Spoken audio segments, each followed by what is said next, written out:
everybody. Good morning and happy Friday. Today is Friday, April 10th, 2026. This is the Governing Board Workshop meeting for the month of April. I'm Christine Novello. I'm the President of the Governing Board, and I call this meeting to order at 9 a.m.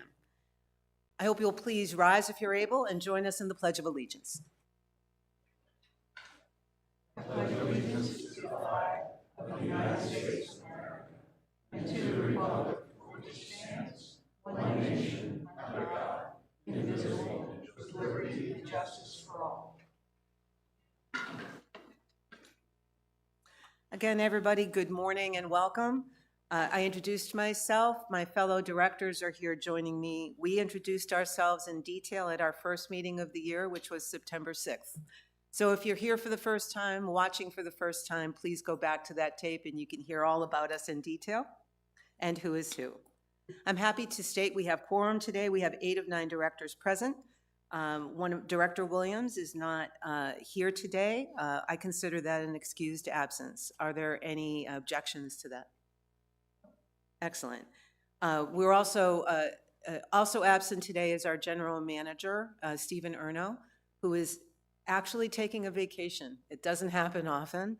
So joining us in his place is his acting general manager for the week, our CFO, Cliff Swan. So I did excuse Stephen's absence, FYI, but he's well within his rights to take time off. So thanks, Cliff, for joining us, not only as CFO, but also in Stephen's place. With that, I'm going to recite our meeting procedure statements as we do at the start of every meeting. The Governing Board and its committees conduct all their meetings in compliance with Arizona Planned Community Association open meeting laws per ARS 33-1804 and in concert with RCSCW bylaws, policies, and standing rules. Parliamentary procedures as outlined in the most recent edition of Robert's Rules of Order will also be followed in all meetings as appropriate, consistent with Bylaw 3.07, Procedures for Owner-Member Meetings, and Standing Rules number 2 and number 3. So again, thank you all. We had a very long and detailed meeting at our last workshop on March the 13th. Meeting minutes and attachments are posted. Directors, do you have any corrections or concerns with those minutes? No objections, so those minutes are filed as written. We'll move on to new business. We're going to start off with some very exciting introductions. Those of you who may be aware, of course, this is our CSCW Governing Board, but we also have the Property Owners and Residents Association, or PORA, here within our community working for us and with us as well as residents. PORA has had a whole new board, or a mostly new board elected, and a new way of governance. So we invited them to come here today and to introduce themselves if anybody hasn't had the chance. So I'm going to ask the new PORA board to introduce themselves and invite Jim Scott, the PORA board president, to come to the dais and make those introductions one by one.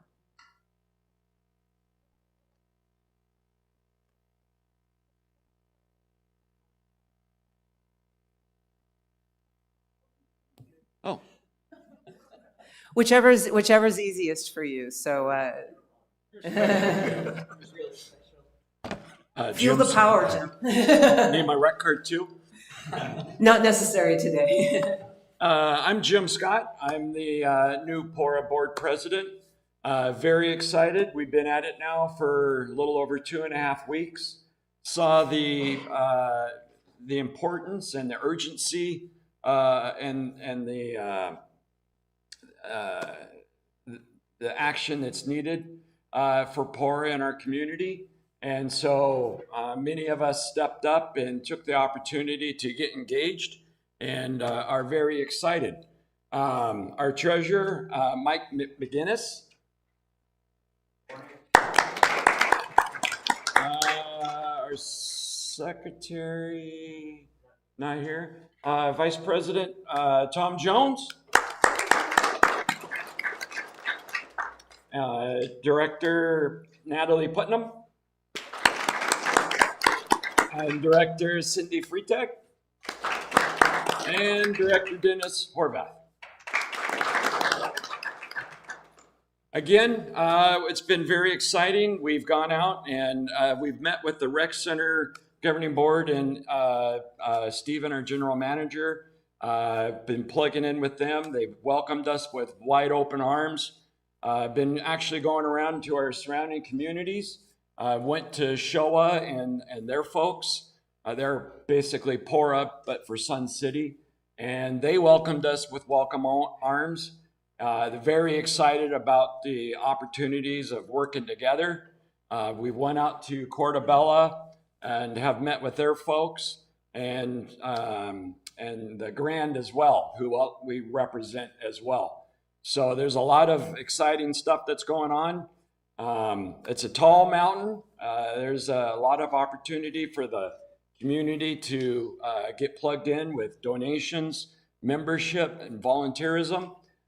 So feel free to either reach out to me or the Pora office off of Camino del Sol, or our website is porascw.org. But other than that, we're excited and we're ready for the challenge. Thanks, Jim, and thanks again to all the Pora directors for joining us today. Really, really glad to have you here. What Jim was alluding to, the fact we've actually had, for a couple of years, we've been working or trying to work together with Pora to help Pora publicize some of its opportunities, publicize its existence, because RCSCW's membership is, of course, compulsory for all property owners. Pora's membership is not. So we've invited Pora to take advantage of some of our, if you will, to utilize some of our PR within, and we've been working together over the past few weeks on much of that. The other thing that's possible by RCSCW bylaws, and it has been offered in the past, but today we're going to talk about it a little bit more specifically, is if Pora needs or wants to utilize RCSCW space for meetings that would exceed their own, the ability to host in their own facility. So what we have, Terry, if you could pull this up, just so that the governing board can see, our policies do state that this is totally possible, but it does require that the governing board take a vote to show that we have an agreement to do this, and writes down some of the nature of the agreement. So I took the opportunity to quickly draft up something for us, and it as you can see, it's nothing really super formal. All it says is we're doing this in accordance to policy, that Pora, when they utilize our facilities, will, of course, like everyone does, they'll follow our policies, our bylaws, and use for facility use. It also establishes a number of times that Pora can request and use our facilities without charge. As Jim was mentioning, and I believe we all know, Pora is reforming itself right now and does have some financial challenges. We've heard about those over several years here with the governing board. So before you were saying that that Pora would be allowed to utilize our facilities for, the proposal is 10 times in a given fiscal year, 3 times for the remainder of this fiscal year until the end of June. I pulled those numbers arbitrarily, just to be really frank with you, and I wanted you all to be aware of the fact that, again, this is something that we believe we can do, a small thing that we can do that would help Pora as it reforms, reach out to its members and to our residents. So some of the kinds of things that Pora is requesting use for example, would be a meeting that pertains to Department of Transportation, and this was a presentation that we all sponsored and saw back in January. So they've taken this mantle on and are following up with this. The next meeting would require a room rental, right? So that's just an example of one. So governing board directors, this is what we would vote on. If you agree, we would vote on an agreement like this at our next meeting. Any concerns with the amount of time and the content in spirit here? I just want to make sure that they're not going to bump any clubs or anything, right? Oh, That they're going to just, you guys just would come into the scheduling The and order, say, yeah, hey, the I order need of this. precedence, you the know. order of precedence remains the So same. I can tell you this much just for scheduling. If you know when you want some meetings, if you can get them to scheduling by May 1st, I believe, and then they can kind of work that in and go from there. So We'll work with FYI one. for you. But thank you for pointing out the order of precedence. We have FAO 6, I believe, states, I'm really getting good at memorizing these, by the way. Kudos to me. No, I think it's FAO 6, and John can keep me honest on this one, is the specific policy that discusses the order of preference. So our chartered clubs would receive precedence before any community organizations, but there's still plenty of opportunity. So just so that that's what this means. The need is really going to be, we're going to put much more effort in our transparency in regards to quarterly membership meetings. And then there's, of course, one of our core values for the community is our advocacy. And so it's basically to engage the community with whether we have a town hall or upcoming in a couple of weeks is with ADOT, come in and do a presentation about the 303 155th interchange. So it's for those opportunities as well. This really fits the bill for us, and we're very, very appreciative of your guys and the rec center working with us on this. And yeah, like I said, we're very excited and taking this step forward. Thank you. So, go ahead.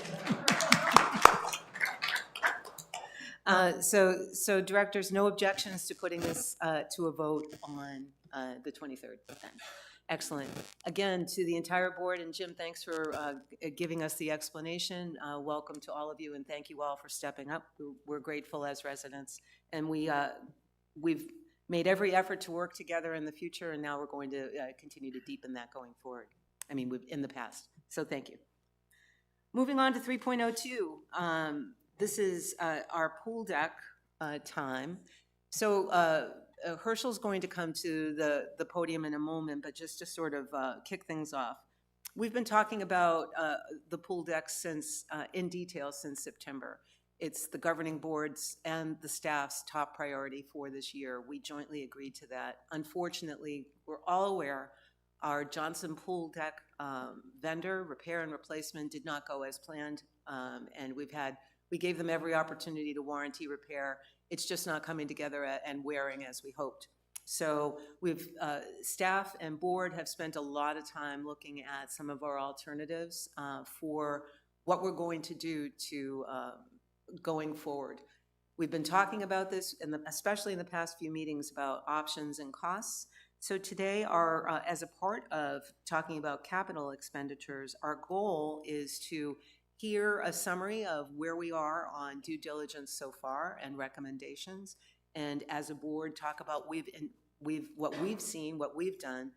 Our goal, again, for everything in capital is to identify the approach and the capital dollar amount by the end of April, so that gets baked into our financial plan for final approval in May. So today, we're not approving anything, but we will listen and narrow down our options today.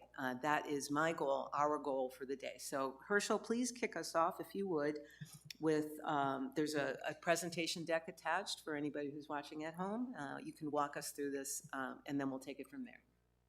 Good morning. So just a little of history of my history. When I came on, Stephen had asked me primarily to look at the pool coping there at R.H. Johnson, but it's kind of since evolved into looking at an overall fix for the entire deck. And so that's what we're going to discuss today is potential deck solutions. So going back in a little bit of history of the deck out there, this picture is from May of 2018. New concrete had been poured and a cool deck had been put down. So this was, I believe, a few months after that was finished. And as you can see from this picture, it looks pretty good. But within 3 years, you can see the high traffic areas and how those became dirty. My understanding is pool deck probably needs to be refreshed depending on how often it's used, every 6 months to a year. And I don't believe that was done in this particular case, which is why it ended up looking like this. But based on this picture, I think it was decided at that time to come up with another solution there at R.H. Johnson. This is just another picture in 2023 before they tore this deck out and put in the rubberized material that you see here. And this is the completion of that deck. And as you can see from a high-level view, It looks pretty good. Coping looks great from here. This is 2026. Now, this is basically today. Overall, like the deck is in pretty good shape, but we do know that we're having issues with the coping, and it's probably going to evolve into issues with the rest of the deck at some point. So that's how we got to where we're at today to come up with potential solutions. When we started looking at this, we started looking at, okay, what are the criteria that we're going to look at? What are we looking for in a deck, and what are the things we're going to take into account? So we want a product that's not necessarily new on the market, that's been around for a while. We wanted to look at an installation company that's also been around for a while. We understand what happened with the last company that was here and how they kind of disappeared whenever we had warranty issues. Closure downtime of the pool. Are you willing to, do you have an appetite for a 2-month closure, or do you want to minimize your closure whenever you're making your decision on what kind of deck you're looking at? The heat resistance of the product that you put down.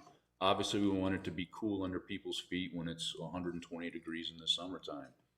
Are you worried about aesthetics? Is that your primary concern? Warranty is the item that we're going to look at. Is it going to have a warranty? Is it going to have a revolving warranty on it? Lifespan, how long is it going to last? That kind of goes along with the warranty. And safety. You don't want to pick a surface that people are going to be slipping and falling on, especially whenever you get a lot of suntan lotion and oils out there. You want to have a good deck from a safety standpoint. And then your cost of your deck, your initial cost and your recurring cost. As I said, some of these options that we're going to look at have what I call a rolling warranty. If you do like work on it every 3 years or 5 years with the company that did it, they renew your warranty for another 5 years, depending on which surface you're going to look at. So we looked at acrylic coating, which is kind of like, it's not like Cool Deck, but it looks like Cool Deck. And it's a coating that would go down. We had a company come in, they gave us an initial cost of $275,000 with a yearly maintenance cost of $75,000, which would then warranty it for another 5 years if you did that. EPDM, now I'm going to call that the Apache Junction version of EPDM.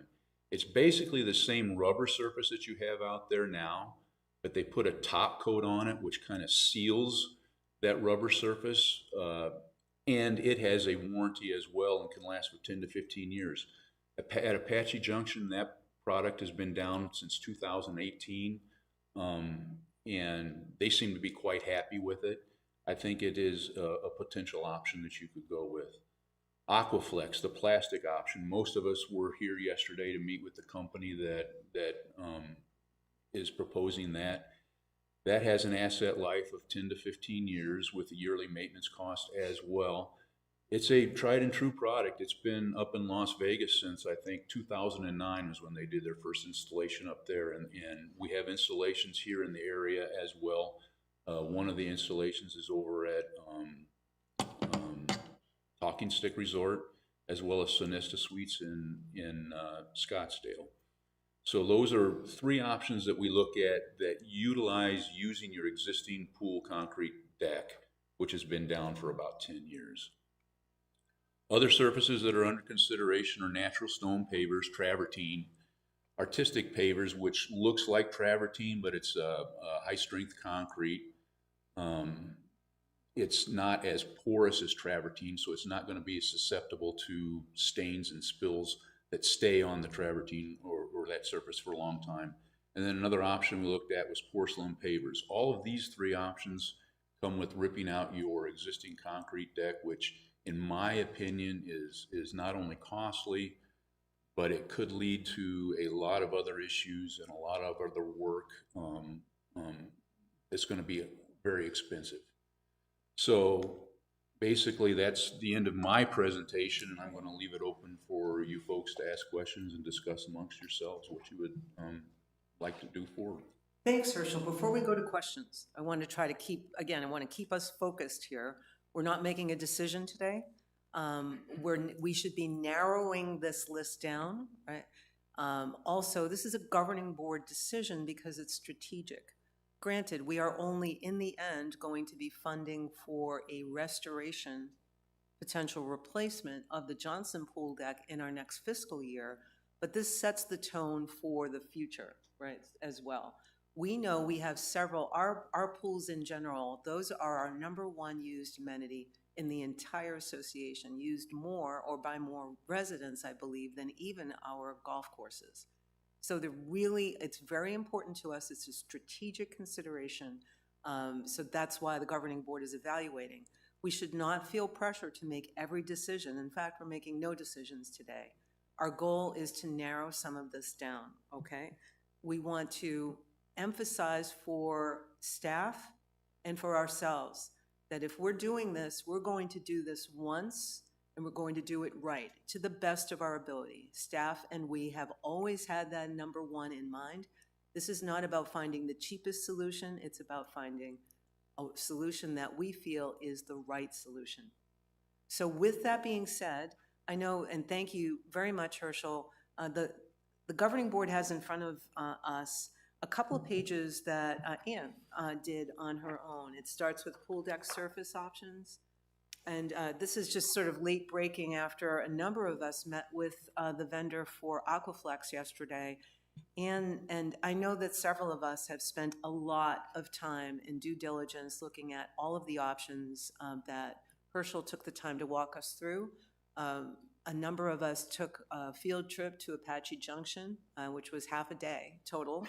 But we actually got to see these things with our own eyes, which is very helpful due diligence. But Ann, you've spent a lot of time, I believe, and perhaps others have as well, looking at and analyzing travertine. So you put this together for us. Could you walk us through it, please? Well, the concept of putting the document together for the board was after we saw the Aquaflex presentation yesterday. It was it was an impressive surface, and I would say that it's certainly within boundaries of what we might be looking for, right? I can tell you from my own personal research and experience, the ECBM or whatever, the rubberized product is a complete non-starter, as well as the Cool Deck for all the reasons we just saw photographed here. We want R.H. Johnson to be the $1 million look and feel that we believe the community deserves, right? And so in order to do that, I think we have to consider the options of doing the travertine pavers. I haven't looked into the artistic paver or the porcelain tile. I didn't think those were on the agenda for me, but I did want to have a natural stone option. And I understand that tearing out the existing pool deck is costly, but it might be necessary, right? And I think until we have a complete and thorough evaluation of what a travertine tear out and replacement would look like in cost, I don't think we've done our due diligence. And so that's why I put this document together for the board to review and look at. And my request would be that we actually ask the staff to go through the natural stone travertine option and the consideration that tearing out the existing pool deck concrete needs to be considered. Thanks, Ann. And again, my goal, as I stated at the start, is for us to narrow down because there are a lot of options and staff will need to focus in on fewer rather than others. So, so thanks for that. And thank you for taking the time to write down some of your thoughts. It's very helpful. Alan, is your hand's like partially raised, or I'm not sure? It's partially raised because I'm contemplating whether Okay. I wanted to make a comment, but since you've put me on the spot, I didn't mean to. I actually support Ann's recommendation, not because I'm advocating for travertine or not advocating for travertine or a stone option, but I believe that the right thing for us to do for the community is to consider all of the options. And I recognize, and honestly, I'm concerned about what the impact of removing the existing deck and the risks associated with that. But I don't think it's fair to the community for this board to make a decision based on some assumptions we may have I think it would be worthwhile. We've done a good job, and Herschel has done a great job of bringing to us some very viable options. I was very impressed with the product we looked at yesterday. We did go out to Apache Junction, and I understand their support for that product. But I think we would be doing a disservice to us and to the community if we didn't at least give the stone option a consideration, and then with that information, make an evaluation of all three of those options. My understanding, furthermore, is that the ultimate net total cost of all of these is roughly about the same based on what we know today. So it's not like we're looking at a couple of options that are in what appears to be the $500,000, $400,000 range, and then suddenly we're going to look at $1 million option. These, from what we know so far with the research that Ann has done, these are all within the same ballpark. So even more reason for us to consider all of them when we make that ultimate decision. Now, to your point, Christine, that today's role is to arrive at what we may need to put into the budget for next year. I think we're there or close to there because we know what all of these options are running. And then we have the time between now and the end of the fiscal year to do the deeper evaluation on what is the right course of action for Sun City West and to reach out to some of our key stakeholders to get their input as well. That's my comment. Thanks for that. Again, just to put a finer point on our goal, right? The goal today is to narrow down the number of items that we're asking our staff to come back with further considerations on. You can see from Herschel's presentation, staff has had the opportunity and taken the time to look at 4 different options and assess. They've not yet had the time to do, as Alan had mentioned, really look at the initial cost. But remember, we as fiduciaries, we're looking at the ongoing cost, and you can see even in this analysis, there's not only an upfront cost and some upfront risk, but there's a longer term that we need to consider as a board as well. Remember too, as much as there's a lot to analyze, but the staff is also considering, I believe, or will consider an assessment of what the risks are. There is a better slip performance rating. Reading on my own, there's a better slip performance rating for some of these other surfaces than some of the natural stone surfaces. It doesn't mean that they're they are a bit more risky. Doesn't mean they're unsafe, but we need to consider that and consider the future risk profile that we will have for insurance, as well as any potential injuries that could result. I hate to be the bearer of bad news, but we have to consider all of that. Staff just hasn't had a chance to come back to us on the pros and cons. And I have to agree with I think what I've heard both of you had mentioned. If we're going to consider removing that concrete deck that underlays what's currently there, we need to understand what the risks and costs of that are. One of the questions that a couple of us asked yesterday of staff was, we have to make our best assumption of what we believe the condition of that underlying deck is. There's no reason to believe that there's anything other than a sound deck at this point. I've heard rumor, though, over the past that the underlying concrete deck, that there might have been some issues. Yesterday, I'm looking to you, Cliff, yesterday we heard staff doesn't believe that there's an existing issue. Of course, anything we do, if we chose to leave that concrete deck, we would pull up what's there and then assess. Did I hear that correctly? Yeah, structurally, the deck is perfectly fine. Now, it does have the issues that all concrete decks have over time, where it will eventually, you could have some movement and some cracks and the like. But we've just had that deck tore down, and we got a good look at it, and structurally the deck is very sound. In 23, right? Yes. We saw it. Yep. And so we also, the deck is only 7 to 8 years old at this point. Okay. As well. So its Well, we should life is document very that. young. And we should document all of that so that the board can have a good, strong confidence in whatever decision we make.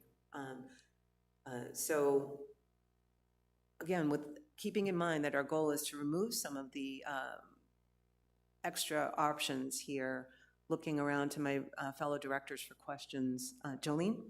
I just want to make sure that if they go out and you do a quote on a stone, and we have to remove that concrete, am I understanding that correctly? We have to remove the concrete to put the stone down, that the pool will not be damaged at all. I don't know, I'm not a pool builder, so I don't know how that goes. Do you put the pool in first and the concrete, and now all of a sudden we're ripping up the concrete? What happens with the pool? I don't know. But the integrity of the pool has to be also considered in putting a product like that down, and we need to know that if that has, Exactly I mean, right. that pool is big. I mean, I don't know how many gallons of water, but it's a big pool, so I have no idea if that ripping this out. And then the other thing, and this is just from home improvements, you know, you have stone, which is probably an inch to inch and a half thick, I would think, a slab of travertine. And then you have your door jambs. So you have to put them up or put them down, you know, you have to level that out so it can be all smooth. And if that's a problem too, we have to consider that, because that's another big, I mean, you go from carpet to tile in your house, you have a little ramp there. So that's just, something I would like you guys to look at when you do it and If how we that do- would work. yeah. If that's. And you know, our if they're goal coming today back. is to direct, if you will, to make a decision so that the staff will know what it is we're looking for, what they need us to come back, what we need them to come back to us with. Say that again. So just trying to focus all of us and the staff on that. And again, what Ann and Alan, by the way, I am using first names today. It's just so much easier, right? Ann and Alan so far have said those are two, right? So if there are more, we should identify those, but we want to narrow it down. Nick? I've done a little bit of research and digging as well, not as comprehensive as Anne. And the one thing that I've learned from that is that if you were starting from scratch and building a new commercial pool today, and you wanted the best look for aesthetics and you wanted the best durability and surface, you'd do travertine. So I would like to see an equivalent to this, you know, another row added to this slide here for travertine. I know it will probably involve tearing out the concrete, replacing it. We may find all kinds of bad things when that happens, but it will be an opportunity to fix them. So I know it could be expensive, and I know the high to low cost range on that is going to be very, very big, because if it all goes perfectly, it will be one number. If we find all kinds of bad things and damage the pool, it would be an extremely higher number.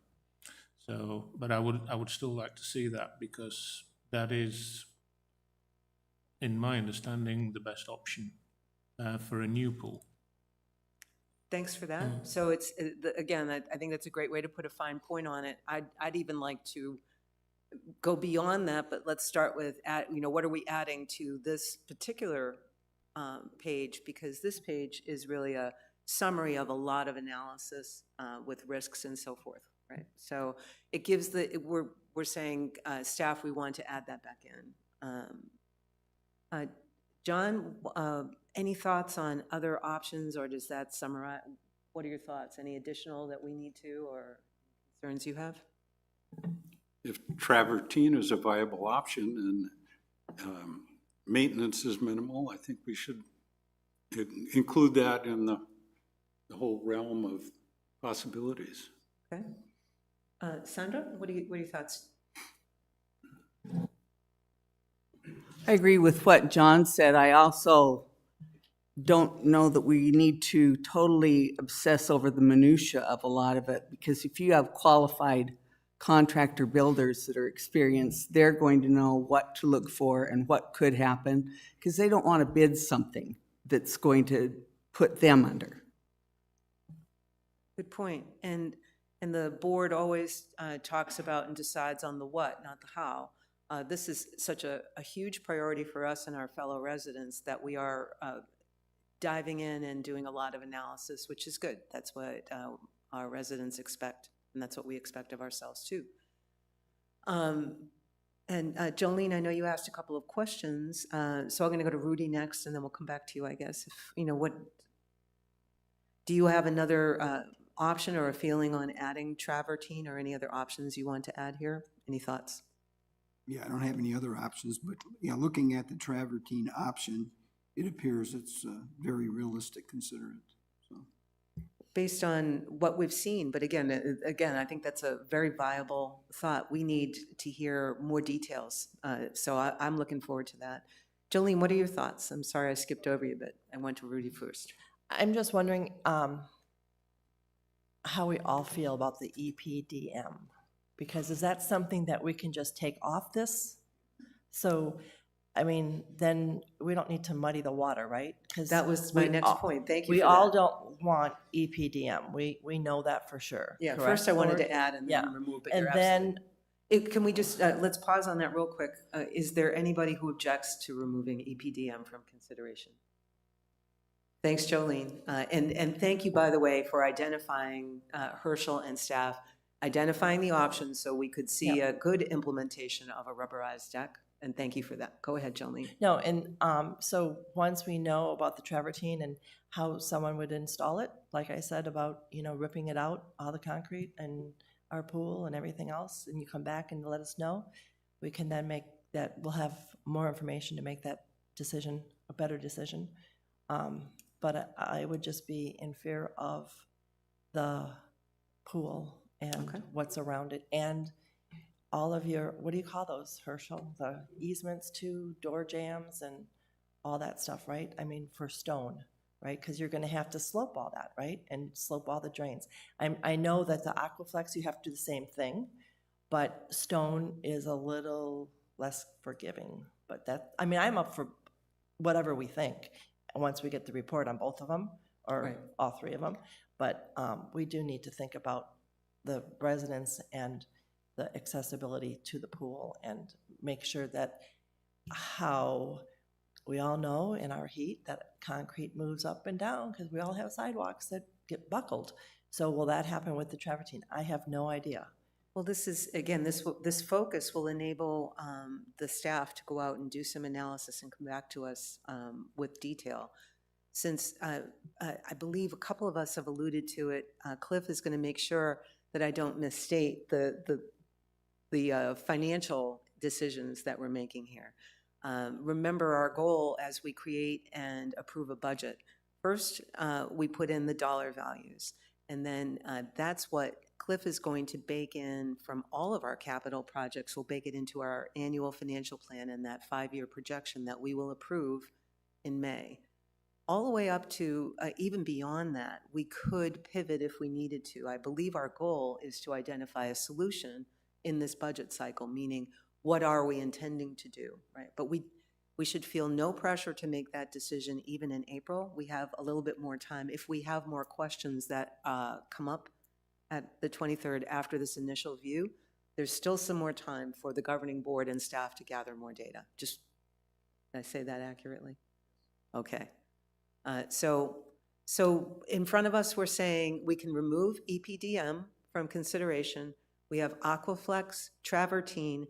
Are we considering, do we want to continue to keep acrylic coating on there as an option? Alan? I would like to suggest we remove acrylic coating as well. And my basis is very simple. We had the cool decking, which is, as Herschel has pointed out, was very similar. And I think just like we are having now, we did not have a good experience. Within the first year or two, it was beginning to show excessive traffic patterns, excessive dirtiness. And by 3 years out, it was really not good at all. And so I don't think that we do ourselves well by continuing to pursue that. It obviously does have a favorable upfront cost, but a high maintenance cost and a very high likelihood we're going to be looking at replacing it within or before the 5-year window that's pointed out here. I'd like to remove it. Jolene? I want to remind, we went to other communities to look at their pools, and they all had acrylic coating, except for they don't have the volume that we have at every pool. So their pools all look great, but they don't get, at spring break time, 1,500 people at R.H. Johnson. There's a couple pools that we saw that you have to be a resident and no children are allowed. So that's another thing to consider. So I agree with the acrylic coating to come out. Yeah, and the community that was adult only, no children allowed at all, One of those pools was travertine, actually, but just the same, no children allowed, right? So it's an important consideration. I'm going to look to my left as well, to the audience is right. If we were to remove acrylic and really just, therefore, we're focusing on Aquaflex for our next go-around. Aquaflex and travertine as our options going forward, and asking the staff to come back with more operational considerations on the travertine. Sound good? Mission accomplished. So for today, we see here projected cost for Aquaflex of 500,000. Cliff, is that the number that we're going to put in for today on pool deck, or will that come up in in the SIP list? I can't remember. We've added it to the SIP list Okay. at $500,000, but we're still waiting to get the numbers back from them when they came to walk it. So we'll Right. update that. And then same thing with the yearly maintenance. I just put a dollar figure in there, made it comparable to EPDM, but we're still waiting on that as well. I will say that it's 10 to 15 year life. I lifed it at 12 years when I calculated the 5-year cost. So just kind of took the middle there at 12 years when we calculated that cost. But we'll update those numbers for the With next more meeting. detail. And Yep. once we get the details out, they're ballpark, but they're pretty close. And that's, again, at this point, we heard the vendor yesterday was going back and forth. It might be a little bit more. And our goal, as I believe Alan was mentioning, we want to put an amount of money in there that would enable us to make the decision. So that seems to be the highest upfront cost that we know of today at this meeting. So 500,000 would be it. Jolene, before we Yes. open it up for Yeah, I questions. just have a question. You know, travertine, is there just one color of travertine stone? Is there just one color? Is there multiple colors? I mean, okay, so, because then we can still do that coping that we have to do. Oh, that's fine, okay. Do we have questions? Oh, Herschel? Did Oh, you I have- was gonna answer her. Oh, go ahead, go right No. ahead. I mean, you have various colors of travertine. That's gonna be something you're gonna have to take into account. If you go with the lighter one, it may look, you may get some snow blindness out there. If you go with the darker one, it's probably gonna be warmer. So, but we'll get into that later. Right. We have a lot of design opportunity too, even through not only staff, but we have, during the duration of our master plan, we have Barry Dunn's affiliates that could weigh in if we went in that option in terms of color design consideration. So are there any residents here today who have any questions about the R.H. Johnson and all of our pool deck strategy and direction? Okay, we have a resident who we know and love, who just introduced himself. So please introduce yourself. You know the drill, Dennis. Yeah, Dennis Horvath, rec number 1271115. It's a real quick question. How is travertine on the feet? It's a rock. Does it get hot? We're told that it's, and Ann can probably answer this in more detail, it's of the options we're looking at among the coolest, Yes. right? But that's, and I think that Yes. bears out with. right? Yes, travertine is cooler, and there are different grades of travertine. But I think a lot of people here might have a pool in their backyard. Everybody I've talked to that has a pool in their backyard has travertine around their pool, but they use a residential version of travertine, which they think is slick when it gets wet, and that's because the dirt and the dust that comes down onto your, on your property naturally makes a sort of muddy, like slip and slide kind of thing. So if the travertine is maintained and washed properly, you don't have that. Plus they have a tumbled travertine, which has a gritty, rugged surface to it. So, and we've seen multiple colors from white to tanned, ivory, different kinds of things. But for me, it was just, it's a one and done. We don't have to worry about, if a piece of travertine cracks, you replace a piece of travertine, right? You don't replace a chunk of pool. You don't shut the pool down for the whole thing. So, at any rate, but it is cooler, way cooler. And as Herschel had mentioned, different tones of color may have slightly different warmth patterns, but still overall, we're told that it's coolest or among the coolest. Please. Dennis, I have a travertine in our backyard. We don't have a pool, but we had a very large patio put in, and then we have some artificial turf and so forth. In the summer, I can walk out on that travertine. I've actually gone out in my bare feet, and I've been able to walk on it. You can't step on any other part of the yard. If I try to step on the artificial grass, there's no way. But it is considerably to the touch cooler than anything else. We have pavers in our driveway. You can't walk on those in the summer, but the travertine you actually can walk on. I was a bit surprised by that, to be very honest.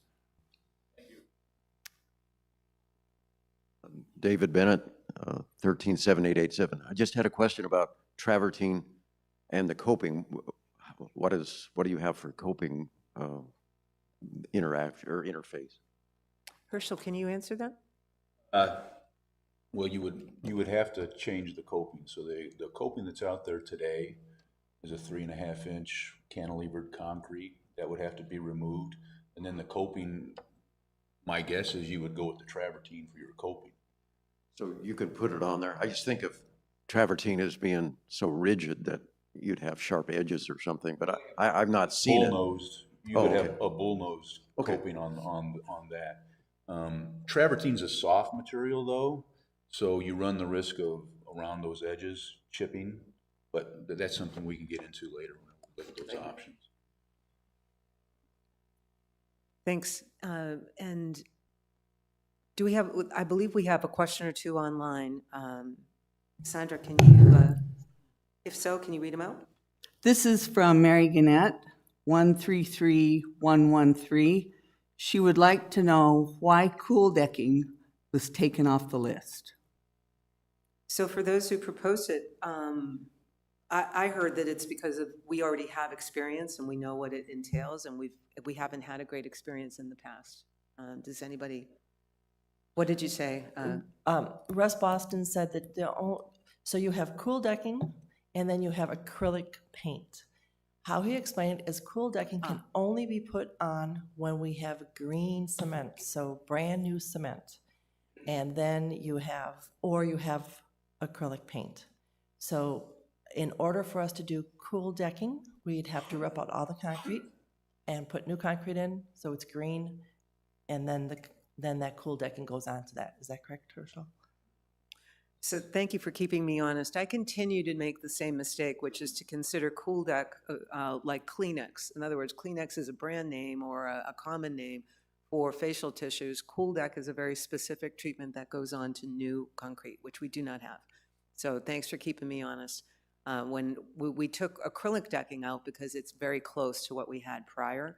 As a matter of fact, part of what we had around the edges was, to my knowledge, acrylic. So I believe that's why we took that off the list for consideration in terms of additional. We already have experience and we know what we would be up against. It's really looking at these two new options and focusing ourselves on those.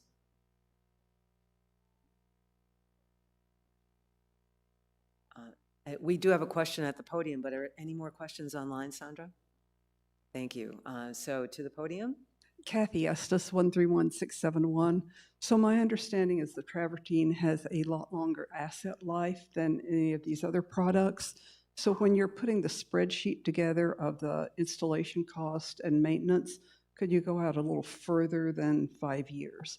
Because if we're looking at a product that's going to last a lot longer, it might be more expensive to begin with, but then a lot less expensive long-term. Yes, so I did that with the other ones as well, because the other ones are 10 to 15 versus the 5-year with the acrylic. So what I do is I'll just take the cost of the install, divide it by those many years, and then multiply it times 5. So you get the actual 5-year cost. So yes, I will do that like I did with the others. Yep. Thanks, Cliff. No other question? Any other questions pop up online, Sandra, since we started talking? And no others at the podium, so. I have one comment from what Cliff just said. Because my understanding is that travertine has a lifespan of 30, 40 years. Are you going to do the cost analysis based on that, or you going to keep with this 15-year type thing? Because I think now we're comparing apples and oranges kind of routine. Well, we could talk about that. I mean, I think, I don't know that it would be down for 40 years, so we probably would cut that back, maybe put it in at 20 to make that decision. If I could jump in, there will be a cost on the travertine because you're gonna seal it. It's gonna need to be resealed periodically, whether that's 3 years, 5 years, whatever. So there will be an ongoing cost with Operating it costs, as yeah. well. Yeah, we'll add that, but I would say we'd probably life it out at 20.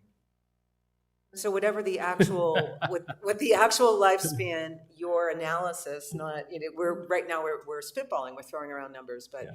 you're gonna do some analysis, whatever the expected lifespan is, you will life it out over that period, not over necessarily just 10 to 15. It could be longer, yeah? We will, and there's a cost to rip out the existing concrete, so we'll have to factor that out of Absolutely. the cost moving forward. So, it's a little bit different. I will say, you know, we really got to do our research on this because there's some alligators potentially with ripping that deck out. Two big considerations are, one, the plumbing. Well, three, two, the transitions to the doorway, and three, a really significant one is that coping, because the current deck is the coping. So we'll have to rip that deck out on that pool, which creates the potential for the damage to the actual pool itself. Which, what the comment about if you were building a brand new pool and putting it in, beautiful.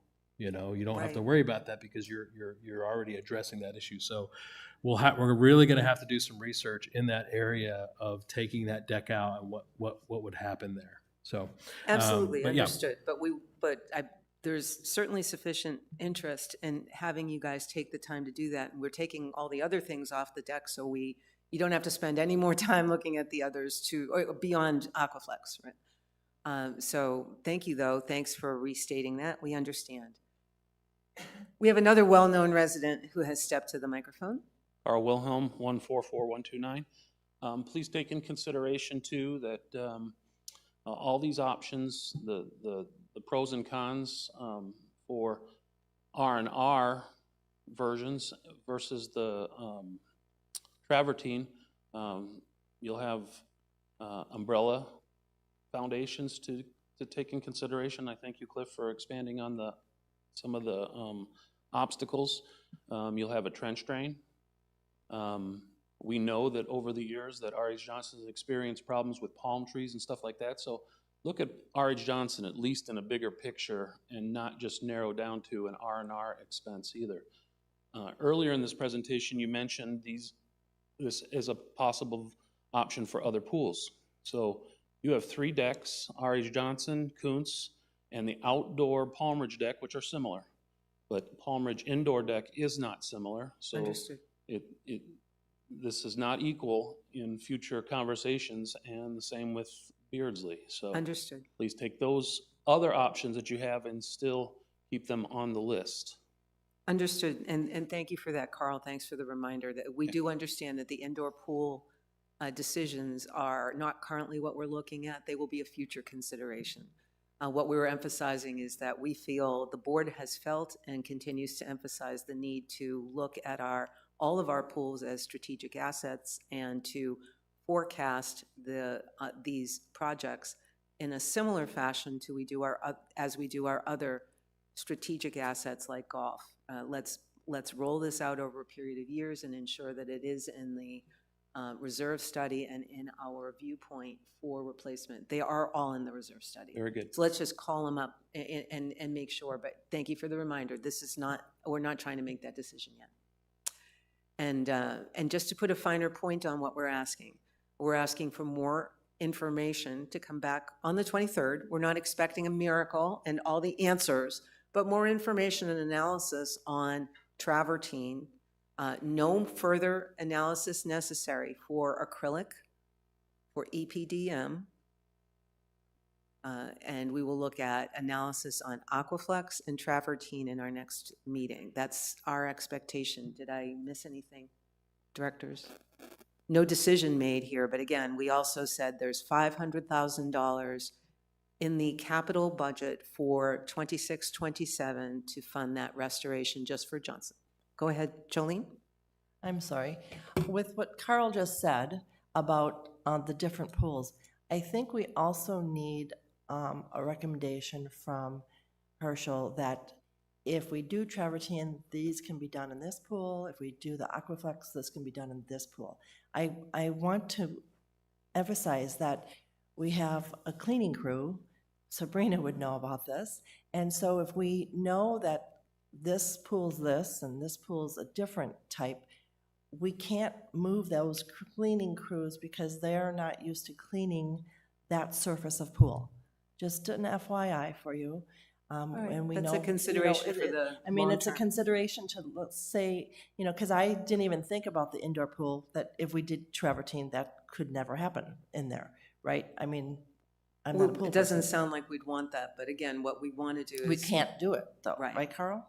No. Jolene, let me just summarize one more time. We're just trying to move on. We don't need to have, it's good consideration, right? For operations, we'll come back with those considerations, whether or not, I don't know if Aquaflex is something we would consider for indoor and outdoor, but today, what we're trying to do is limit their focus, there being our staff's focus, to two options. I just wanted to summarize, Aquaflex and travertine. We'll come back on the 23rd and ascertain what's the best update on those. At this point today, we don't have a lot of detail to go on. 500,000 seems a good placeholder for 26, 27. Did I get that?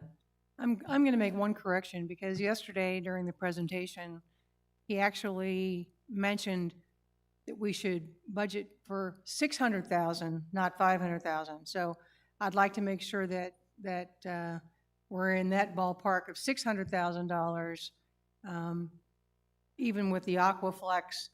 And we haven't really had a thorough enough investigation, other than just me nickel and diming around to figure out what it might cost on the travertine, but it's in the same ballpark of the 600,000 Right. for the replacement. So just. And if I can try to summarize one more time, we're looking at two options, right? And two, travertine and Aquaflex.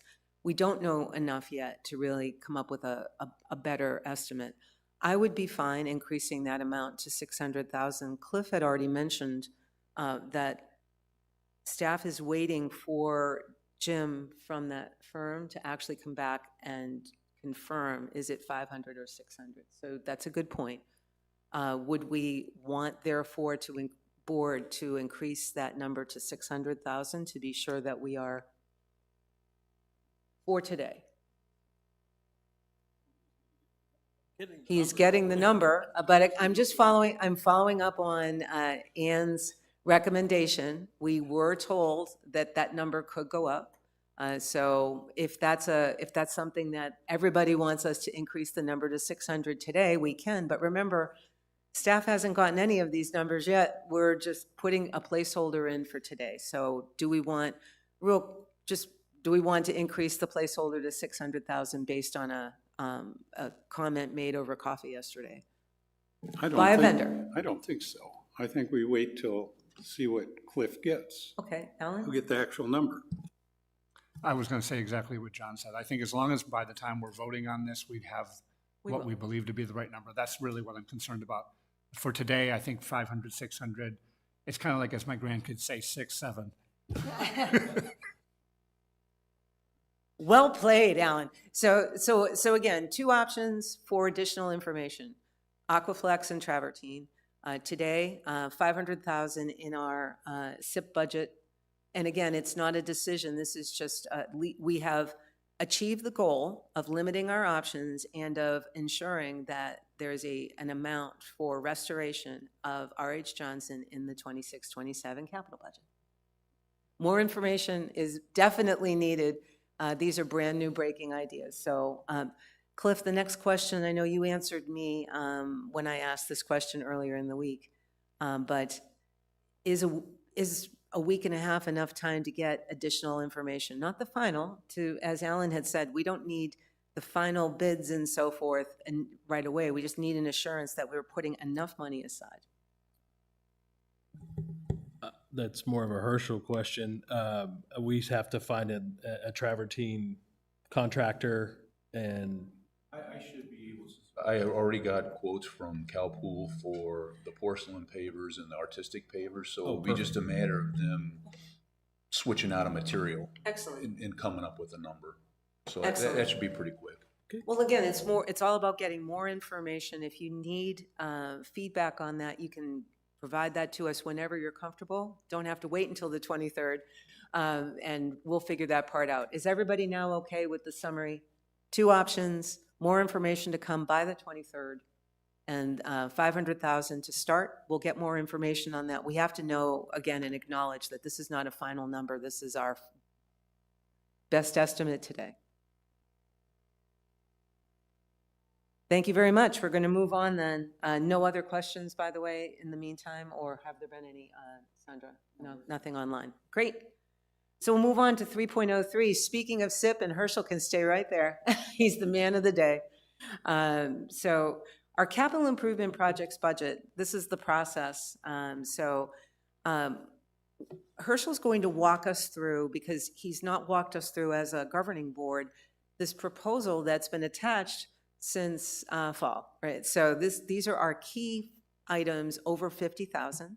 So he's going to refresh our memory of what those key items are. Directors, I'm going to ask you to do me and yourselves a huge favor and hold the debate, if there is any, until we get to 3.04, because we will first have Herschel walk us through the key items and ask some questions, right?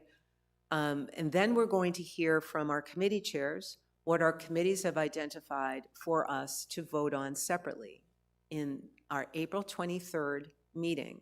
We will not be approving these items, but we will be pulling out for an individual motion and vote anything that deserves that individual motion. The rest of the capital items will all be considered as one motion, a consent motion. So that's our goal. Today, Herschel's going to walk us through these. Please ask as many questions as you need, but the debate, please, let's hold that until we hear from our committees. Herschel? Okay, so as President Novello said, I'm going to give you a quick overview of the over 50 CIP projects that we have discussed before several times. If you've got any questions on any of them, just let me know. Oh, sorry, go back. So the master plan architect design review, those are just placeholder dollars for $100,000 for any projects that may come up as a result of September's release of the master plan, if so you will. So we'll have some dollars to do some planning for next fiscal year should that occur. Assisted listening audio system at the theater. I think we're all up to snuff on what that entails, so I won't go into any depth on that. The golf range dispensers, this project has been changed from relocating the dispensers to just putting covers over the ones that are existing at ranges at Pebblebrook and Grandview. So that's a $20,100 item for those enclosures. So this is actually probably would be moved out of the over 50K, but we had it, so I just wanted to bring it to your attention. This is the courtyard furniture. After several discussions in properties, we came up with a number of $125,000 for renovation of the courtyard and the furniture that would be put in place there.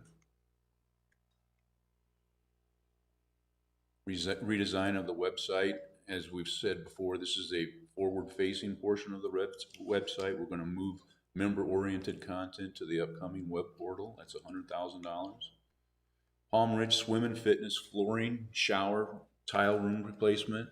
So we're going to replace the shower and floor tile, the P-traps, and we're going to affix shower seats to the walls. And there's some painting and electrical. We're also going to do some countertop work in there as well. Just an overall refresh for the entire facility.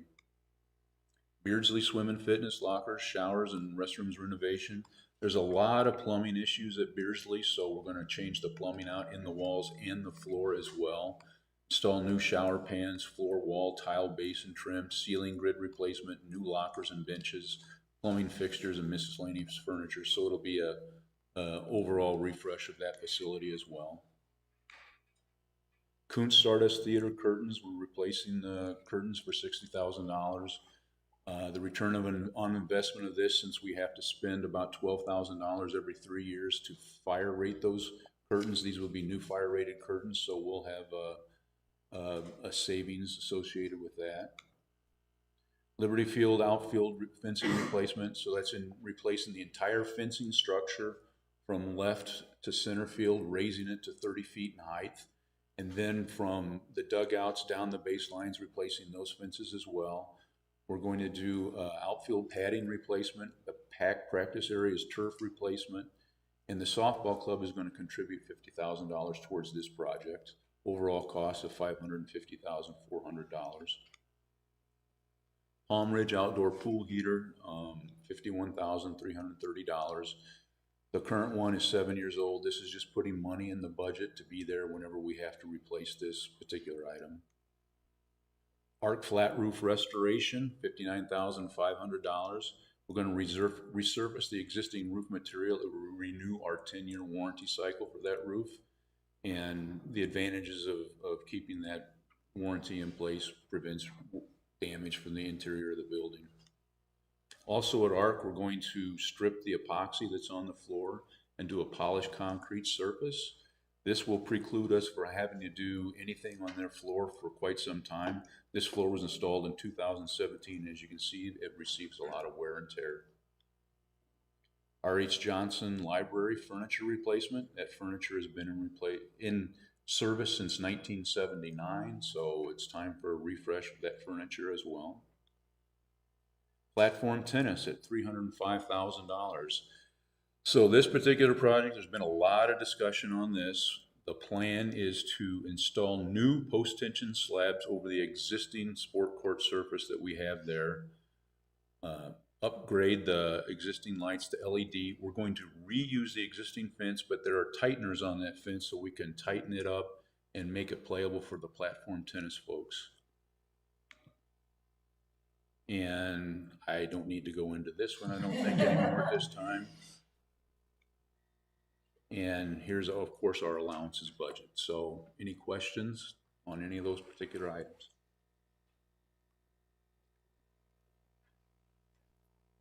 Any questions before we go into identifying? Ann?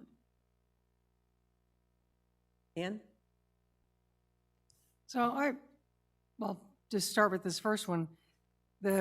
We took the range wall machines out, and we're going to put the two shelters in to cover the range wall machines that were moved out. And to put that covering out there costs $10,000 per shed? So this was a quote that Pat got, but we're gonna have to put a new concrete surface in place. I believe we can actually get it for less than $10,000, but he got a number from someone somewhere for $10,000. So that's what we're gonna put in the budget. That doesn't necessarily mean we're gonna spend that. So we have to put a concrete base down, then put the machine back on top of it. Right. And then build the shed around it. Yes. But we don't really know whether that's the right number. That's the number I was given. This is the number I'm gonna go with right now. Okay. Is the number final? When will we see a more refined estimate? I can possibly get it refined and find out where he got his number from. Thanks. I think that's probably, would that satisfy Ann? Yeah, because I'm not sure why it would cost $10,000. Again, that's okay. We're going to debate later. We're identifying questions, and that was a good one. Any others? John? Oh, wait, is Ann still going? You had a couple, right? Okay. Please, questions, directors, before so that we understand what we just heard. But this doesn't mean that we're approving. We're going to come back and debate. So go ahead, John. I've asked this before, and I'm still not sure why it doesn't show on here, but the $30,000 for the Clay Club expansion, why that is not in the budget? If it's just carrying over from the previous year, wouldn't it still be in the budget?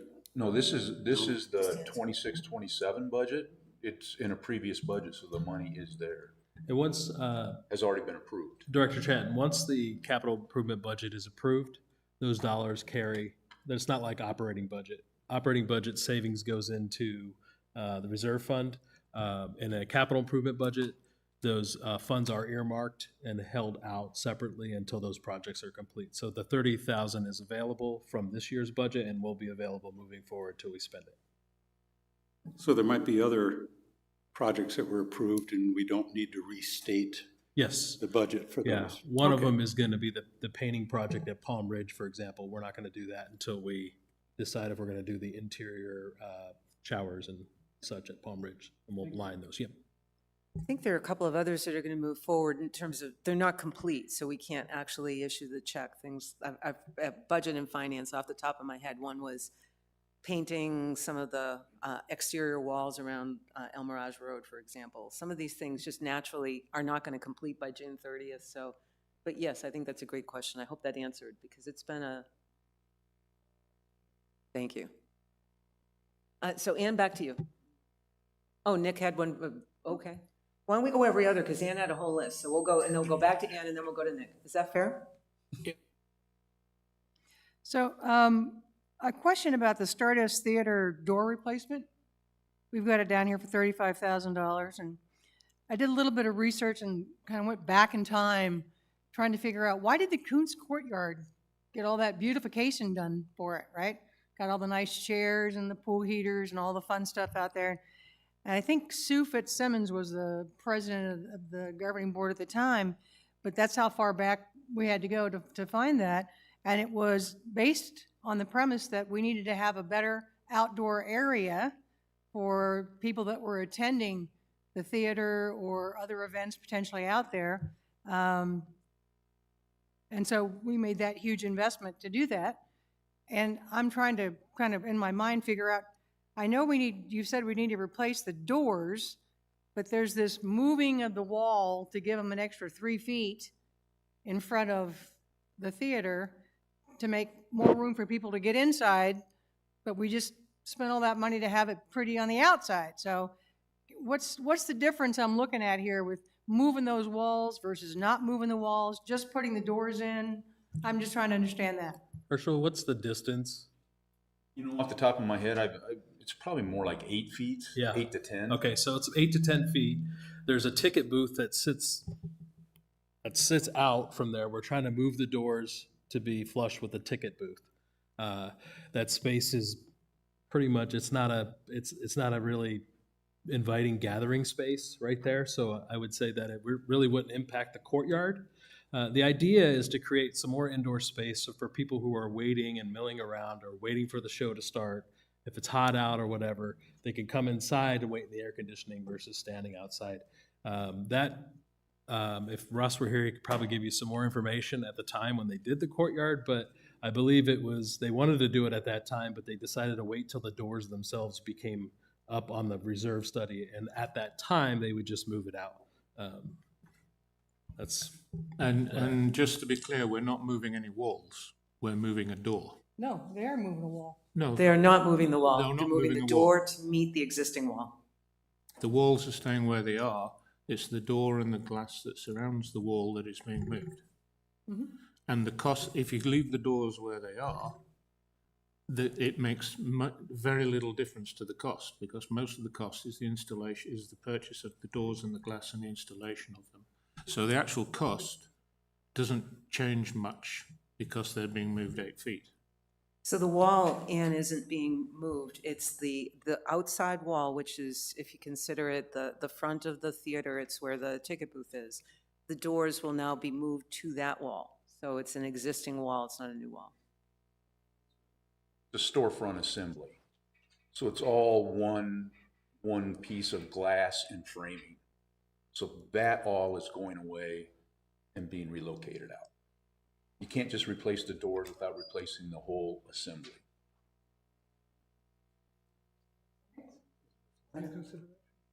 I'm sorry, what?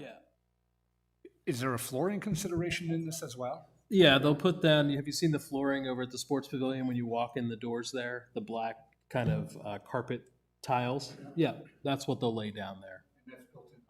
Yes. So, directors, I'm going to clarify my request. Herschel made a presentation with some capital items. let's ask questions on those key items first. After, when we get to 3.04, we can dig into the entire list. Just in the use of time, let's, go back to those those key items were the big items. It's not, every item's important. But from a flow perspective, any questions on the projects that Herschel presented a moment ago? Go ahead, Nick. It's about the platform tennis courts and the putting of the post-tension slab on top of what's already there. What exactly is underneath? Is there concrete there, or is it just gravel and asphalt? That's Carl can answer that question better than me. And for residents who don't know, our current resident, Carl Wilhelm, retired from our CSCW, and he was Herschel's predecessor. So thank you very much for filling that in. What's underneath there, Carl, to the best of your knowledge? It's the same materials that are underneath the tennis courts as the original asphalt, compacted soils. And for a post-tension slab, there is no better compacted system than the existing asphalt that is there today. So putting post-tension on the old courts is the wisest thing you could do for the preservation of the post-tension slab. Thank you. That's what I wanted to know, is because I've heard that there's some people having doubts about putting that post-tension slab on top of what's already there. But if that's what we did with the other 16 tennis courts and they're fine, then I think, No. yeah. No, The whole tennis court was totally ripped out. No? no. I mean, you're telling me that we put those new tennis courts on old tennis courts? Yes, because consider native soil being just dirt that's compacted, and asphalt, which is perfectly compacted. The post-tension slabs went on top of the old asphalt. We did not haul off the asphalt. The only court out there that I have no recollection over is 16, which was built 1 year or 2 years prior to my arrival, and that was the first post-tension slab ever put down there. But the 15 that I built are on top. The only thing that we removed were areas of pro bounce that needed to be removed just due to damage, so it didn't interfere with the construction method. You have your original asphalt still underneath those courts. Wow. I have I was photos. looking to I have Jolene photos. first, thank you. I'm just really surprised that they wouldn't have just stripped that all down to put post-tension down. And that But- is why they're lasting so excellently. Okay. And that's, thank you for that knowledge. So- That's, I guess there's another So I just want to question make to my sure, left. so when we do that, there's going to be a lip then, right? Because the post-tension, I mean, we'll have a, Well, when you do, so I when mean, that's all when we concrete. Yeah, constructed Herschel the had said that, tennis courts, we raised them up 5 to 8 inches based on the drainage pattern from the engineers. And you will now, if you proceed with this project, Herschel will have post-tension put on top of asphalt, which will now match the tennis courts. And Oh, nice. it'll be equal. Okay. Thank you very much. Over here, Ann? Were the tennis courts in as bad a shape as the platform courts are today? Because I walked down to the platform courts and bent over, and I could literally lift up in my hand a slab of the surface. So it doesn't seem to me that it's that stable. The surface you're referring to is the Pro Bounce. It's a mat of compacted fibers, sand, and paint that was the result of repairing courts that were asphalt. So it was the previous repair after the original asphalt courts. So we went from original asphalt to Pro Bounce, which is just a mat. That's what you have at Kuntz as well. And then now we're at the point where you can clean up anything that's loose, or you could leave it, but the weight of a post-tension slab is greater than anything that's underneath it, and sitting on that Pro Bounce or asphalt would be a great answer. It's the same thing we did. We didn't remove the Pro Bounce either from the tennis courts. Thank you very much, Carl. We're lucky to have that. I'm looking to directors first. So are there other questions on, that was my big question on platform tennis also. My research was very much, it aligns, although again, I'm not a construction manager. I've spoken with others as well. It's all about how you prepare that surface. And if if it's asphalt underneath there, I was told by another construction manager, the same that we just heard from our retired one and from Herschel, our current, that as long as you prepare and compact that it would be a good, safe, and stable surface. So, yeah, we're looking first before residents, we're looking to directors first, Sandra, before we read those out. So do you have a question? I don't have any read, I wanted to make. Oh, I'm sorry, I just wanted to make sure. You were pointing at yours, so I wanted to make sure. Go ahead, Sandra. Was actually down at the platform tennis courts too, or red ball, or whatever you want to be calling them. And it was interesting to me, like Ann said, you can pull up the green mat, but not just that. If you walk along and look, there's broken asphalt. And I feel concerned putting an expensive something on the top of that versus removing and beginning again.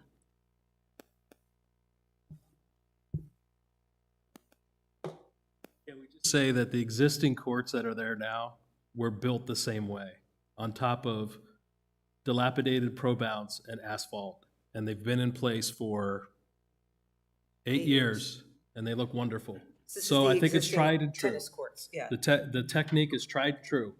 We talked yesterday about natural soils and the gases that come up through the natural soils and how it impacts concrete. Well, with the oily texture of the asphalt, it blocks those fumes from coming up from the ground. So it helps actually preserve and protect the concrete, which is, I think, part of the reason why they look so great and that they haven't cracked. A post-tension slab on surfaces that are way worse than that. You don't, because you just don't do that, but I've seen post-tension slabs that have been undermined and washed away, and they're just hanging there. Because the whole point of the reinforcement and stuff is it's going to hold it in place no matter what goes on underneath. So you're never going to have an issue putting post-tension slabs down. Sandra, any follow-up? I mean, you refer to the way it was done 8 years ago, but the thing is, you've also had 8 more years of deterioration. And I feel concerned because there's actual pieces of asphalt, and I don't know, I just would like to have a contractor or somebody talk to about that to verify. Before anything happens out there, there will be an engineer that will come out and determine if the surface that it's put on is satisfactory for a post-tension slab. And the other thing, just to make sure that I heard the information correctly, sort of following up from what Sandra just mentioned, I heard you say that when we're talking about what was done 8 years ago, it's the tennis courts that appear to be in perfect condition, and that is a beautiful facility, and it should be. So that we're talking about the tennis courts that were restored 8 years ago. Those are the ones that have worn perfectly. The platform tennis courts were not included in that. Am I correct? So those were left as they are. What we're seeing is what they were not touched 8 years ago. So now we're dealing with that. It's 8 more years of wear on top of that. So do I have that right? So what we're seeing when we look at those, the rest of the facility with the pristine tennis courts as they should be, that's the condition that we can expect to see if we repeat that method and do this on platform tennis in 8 years or more, we're going to see that same condition. We can expect that, correct? Okay. Before we go to any resident comments, we're still going to continue with any more comments on platform tennis from our board.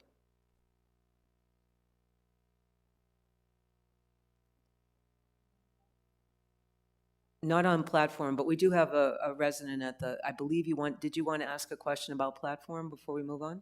Well, I'll clarify something. Ron Wambach, 100988. I was with Carl pretty much almost on a daily basis when we ended up putting in the tennis courts. And it's not as if the the post-tension concrete was going right on top of the old asphalt. There was, 4 inches or so of compressed sand and all the other stuff that they brought in there that leveled it all out and compressed all that on top of the other asphalt. So it in effect in my judgment, buries anything that you're talking about as far as cracks or imperfections or anything else, either in the pro bounce or in the cracked asphalt, and that's all compressed, and then all of the cross wire tensions all go in there, and the concrete is poured on top of that. So there is another substantial base that's included in that. Herschel, is that still the scope of what we're talking about here for platform? Okay. Now, I would assume that you do the same thing on the That's what platform. Herschel just confirmed, that it's the same approach would be and we would be able, as a community, as a board, to be able to see engineering drawings if we wanted to inquire, right? So platform tennis, any other questions before we move on? And again, remember, if we can, at this stage of our agenda, if we can focus on those the $50,000 and more items that Herschel just went through first before we dive into the rest of the list, that would be very helpful. Questions on those, Ann? As long as it's on Herschel's presentation that we just saw, yes. So, my glasses back on to read. Can we call up One- Herschel's presentation, please, and put that on screen? Thank you. So which of these are we looking at? If I look down at the R.H. Johnson Lecture Hall floor carpet replacement, which I know has probably shown up here a couple of times, and it's back on here again. That was not on Herschel's list yet, and that's why. It's on the $48,000. Oh, sorry. No, that's okay. These are all valid questions, Ann. I'm just trying to so sorry. keep the meeting focused to the agenda topic, which is Very right now, good. questions on his presentation, then we'll come back. Okay.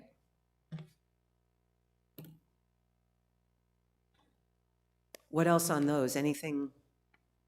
I have a quick question. Go ahead, Jolene, Just- while Ann looks just at her so- list. Yeah. I know Beardsley has to get done because we have a problem. Palm Ridge, are we just doing that to make it look pretty? There's not any issue of water or anything like that? So my understanding is that it was up on the reserve study to have the tile redone in there. So But that's just that's how because this it's on the became a reserve study. project. We're just kind of like doing everything all at once while we're in there to doing it But this is at Palm Ridge. at Palm Ridge, yes. But we're not doing anything else at Palm Ridge, just the lockers, right? Yes. Yeah. Yes. So, but we're just doing it because it's on R&R? Is that correct, Cliff? I mean, it's met its useful life, so we're trying to update the facility. There's also some things we're trying to address with the instead of having the stools, we're trying to build out benches in the showers. And Sabrina's stepping up to the mic. She's got probably some more further details on what And I think- we're also doing in there. And you also saw this during the Properties Committee, right? So the Properties Committee agreed on moving this forward. Go ahead. Yeah, that's what I was going to mention is we walked this during properties. We did see only on the shower side of the locker rooms that we had some grout missing, the tile starting to see its age, and we do not want this to turn into what Beardsley currently looks like. We would like to make some improvements too with the shower chairs. There's some other requests by the Properties Committee, so this was the time that it got brought up on the reserve study, and so those are the reasons why they wanted to move it forward. But this is not the locker room side, only the showers. Thank you.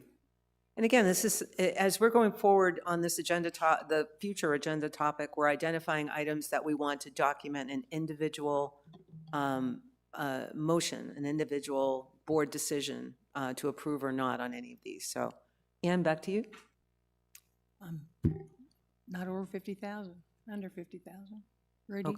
Okay, so the rest will come up. Hold on, yes? Yes, anything in this, yes. Okay, I want to question, I mean, the statement has been made, it's reached the end of its useful life. I mean, I don't understand what that means. That, yes, there might be some cracked grout or something. We do things like fix it. All the showers work perfectly fine. There's no issue there. $225,000 is a pretty big chunk of money. I've used that locker room a lot. I've personally never seen anyone use a chair, so if we need to put a chair in the shower stall, that would be fine. But I don't see any real problems with the tile in there. I mean, you're gonna take tile that was put in 30 years ago and put in new tile, but it's gonna be the same tile. So I just don't think I see the justification for that much money. If it needs repairs, we do repairs. We have working showers, we have working shower heads, we have benches that can be used. I just don't agree with spending that kind of money to make something look, what some people say is nicer. Okay, we'll talk about that when we identify the other items. And what did the Properties Committee have as feedback? I don't know if you remember, Herschel, or if John remembers. The Properties Committee felt they added to the scope of this, as I recall, from their meetings. But as you mentioned, there were a few other small things. The big thing was some of the items that you replaced. So were there other feedback you got from our residents via the Properties Committee that got this on the list? Not me, no, I had not received anything. You remember, John? I know I'm putting you on the spot, thanks.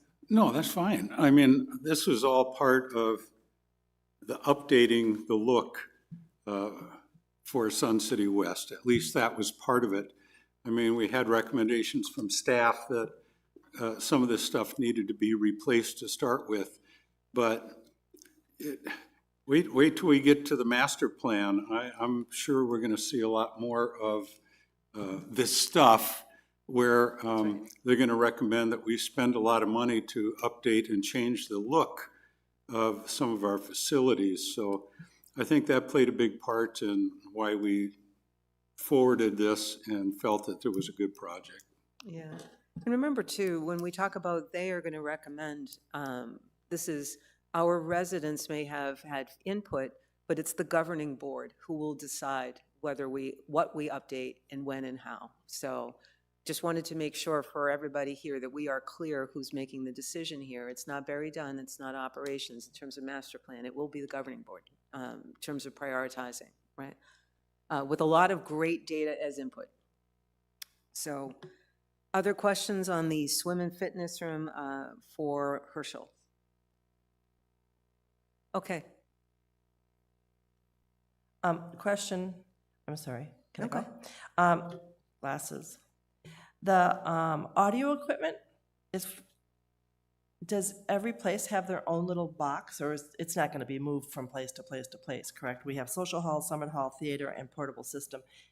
For the $50,000, we're gonna have those at Summit Hall, those at, right, I just wanted to make sure. Because we have them at the Stardust Theater, they're great for people that need to hear. And so the scope of this expenditure would include social, summit, and Stardust, in addition to here. We already have it here. Cool.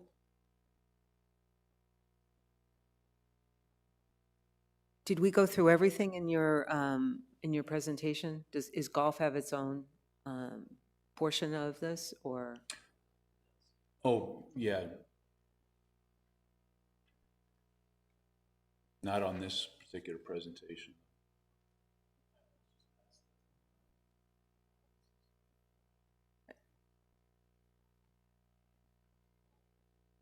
I can go, I'll take the wheel here on these. So we've got the irrigation replacement phase 2 at Stardust Golf Course. And in the one of the last presentations of this, we actually had a returfing of the fairways and tee boxes scoped into the project, and it was around 6.7 million. We've taken that out because of the timing of when we have to put the irrigation system in and being able to make sure that we have adequate contingencies in place to make sure that the turf is properly watered. If we had any issue with laying the irrigation system, it would have pushed back the timing on watering that new turf, which could really impact the reopening of that course. And we were advised by the design team, the designer, to probably hold off on the turf portion of that and do that during a separate closure and a separate year. But what we did scope into the project was to resand all of the bunkers at Stardust Golf Course. They were up on the reserve study, coming up on the reserve study. So we combined those projects, and that project came down from approximately 6.7 million, to 6.357 million.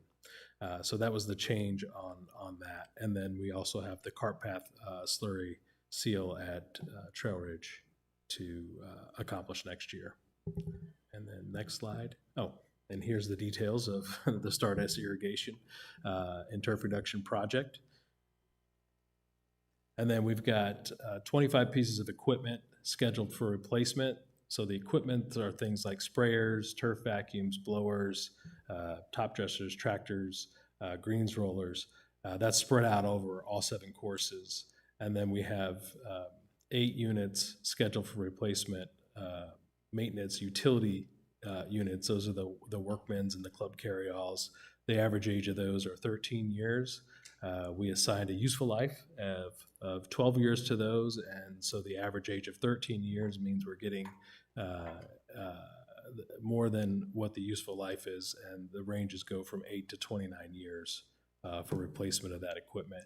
And that equipment is analyzed on a yearly basis when we put our budgets together, and many pieces of equipment get moved out. Some even get eliminated depending on where they're at. And so overall, we deferred 10 units of 241,000, and we eliminated approximately $68,000 worth of equipment in the reserve study this year throughout that analysis. So overall, projects of 6.447, including that slurry seal and irrigation project, phase 2 at Stardust, and then 1.144 million in equipment replacement, 25 pieces, and then 8 utility vehicles for approximately 275,000. And finally, continuing on our rental cart replacement program, we've got units that are 2015, which means they're 11 years old, and we have some units that need to be replaced at approximately 155,000, and the return on investment on a cart takes about 3 years, and we get about 10 to 11 years out of them. So it's a good return on investment, and it helps keep our non-member golf, our public golfers, that environment vibrant and nice. So 155,000 approximately for the 19 rental carts. And I believe that's it. So, any questions on these items before because I have some questions, but any questions from other directors? Rudy? Yeah, since we skipped over quickly the initial list by Herschel, I am really skeptical. We spent about 45 minutes on it I know before we moved on. Can we look at these first and then come back to you? Is that okay, Rudy? Can do. Thank you. Anything on, you're the chairperson of golf, anything on these?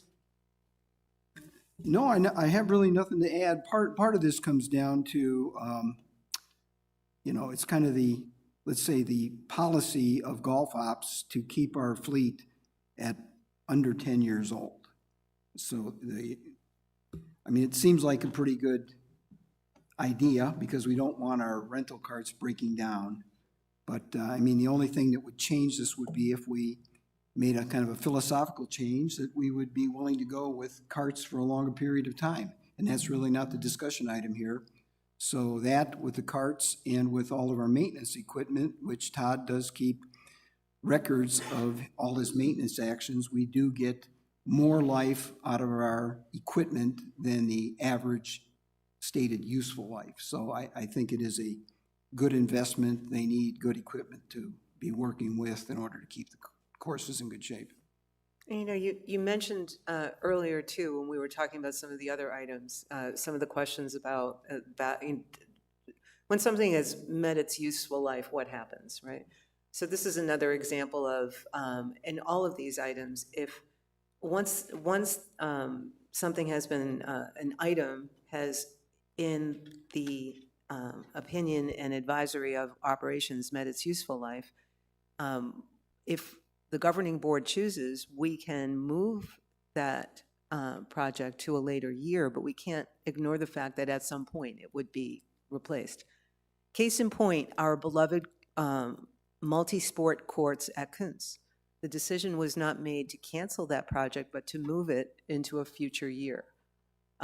So that's an example of one that remains on our list for repair and replace, because that's what we need to do. We need to keep our assets in good shape. So for all of these, if we decide to, if it's a new investment and we decide that we do not want to make that investment, that's one thing.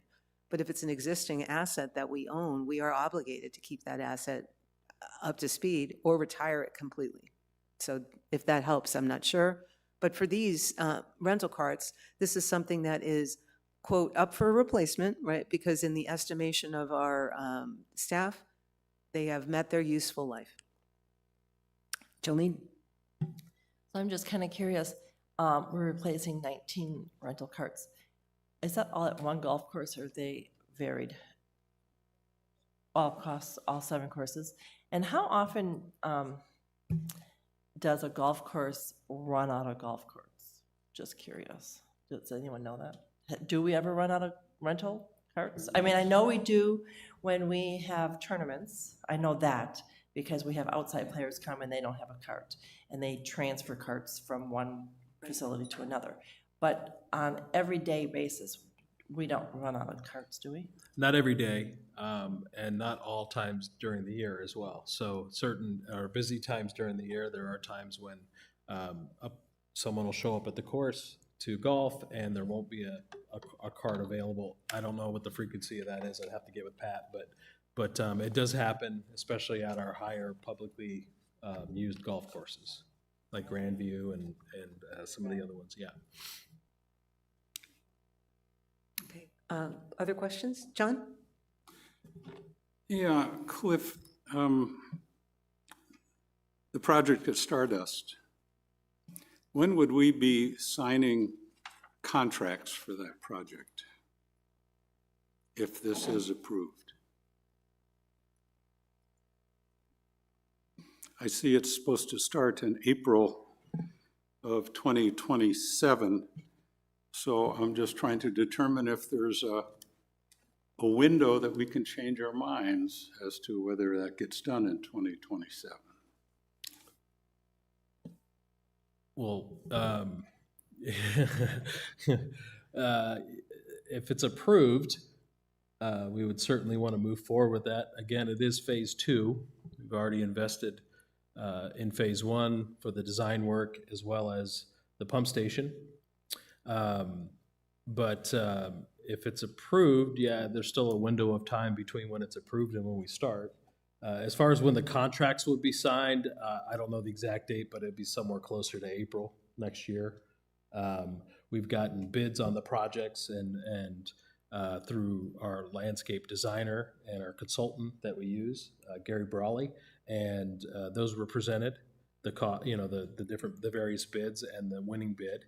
And yeah, so I would say that there is a window of time in terms of getting it approved in the budget, and then there is a window of time after approved if for some reason we decided not to do it. But yeah. And the same would go, John, for really anything on our capital list, right? So in theory, yes, and I would assume any decision would factor in the fact that we've already invested quite a bit in the design part and so forth. But in theory, until those contracts are actually signed, in theory, we're not obligated to spend the money. Well, none of those current investments would be lost. They would still be Right. useful. I'm just saying we have discussed at other meetings whether we should go, instead of a 2-year replacement on the irrigation, if we should spread it out to 3 years. I don't know that I'm in favor of that. I like the idea of doing it every 2 years, and I know There are some savings to be had the quicker we do it. And yet, when we're spending $6-7 million and we don't know what our master plan is going to be suggesting to the board that we look to in the future, I'm just looking at the fact that we would have some time to reassess some of this before contracts are actually handed out based on what we learn, probably not until September, correct? That's correct. The current time frame is sometime in September for the governing board to receive those finals. So yes, and the answer is yes in theory. Not just in theory, yes in fact. I had any other questions on the golf? Because I do have one. Cliff, if you can, for the irrigation project, you had mentioned that because of some other factors of obtaining the material, I believe, I'm trying to remember what Todd had said, the reseeding, the actual reseeding part of that project was removed. Is there a project therefore for that reseeding for Stardust that now appears in the 2028 budget? I haven't seen it. It's not that it's not there, I just haven't seen it. No, we have regrassings on our reserve study.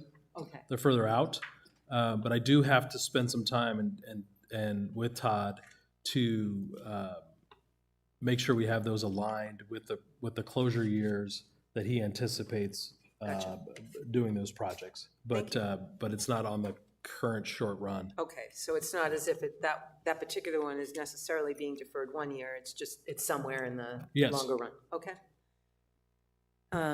So we had one clarification. Any questions on this presentation? We're going to try to move on quickly to our SIP process itself. Sandra, any questions come in online on this? Okay.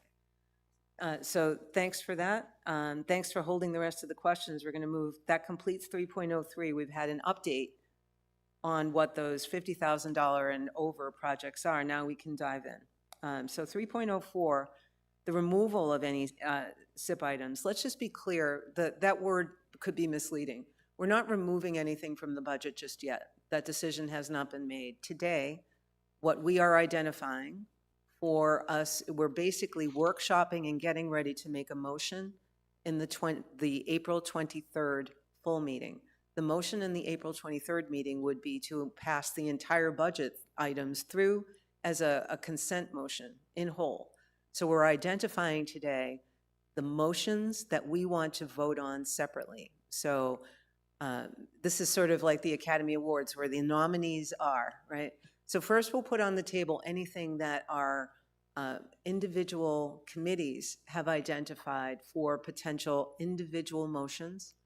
Then we will go to our directors to individually identify items that we want to discuss separately and vote on separately, potentially.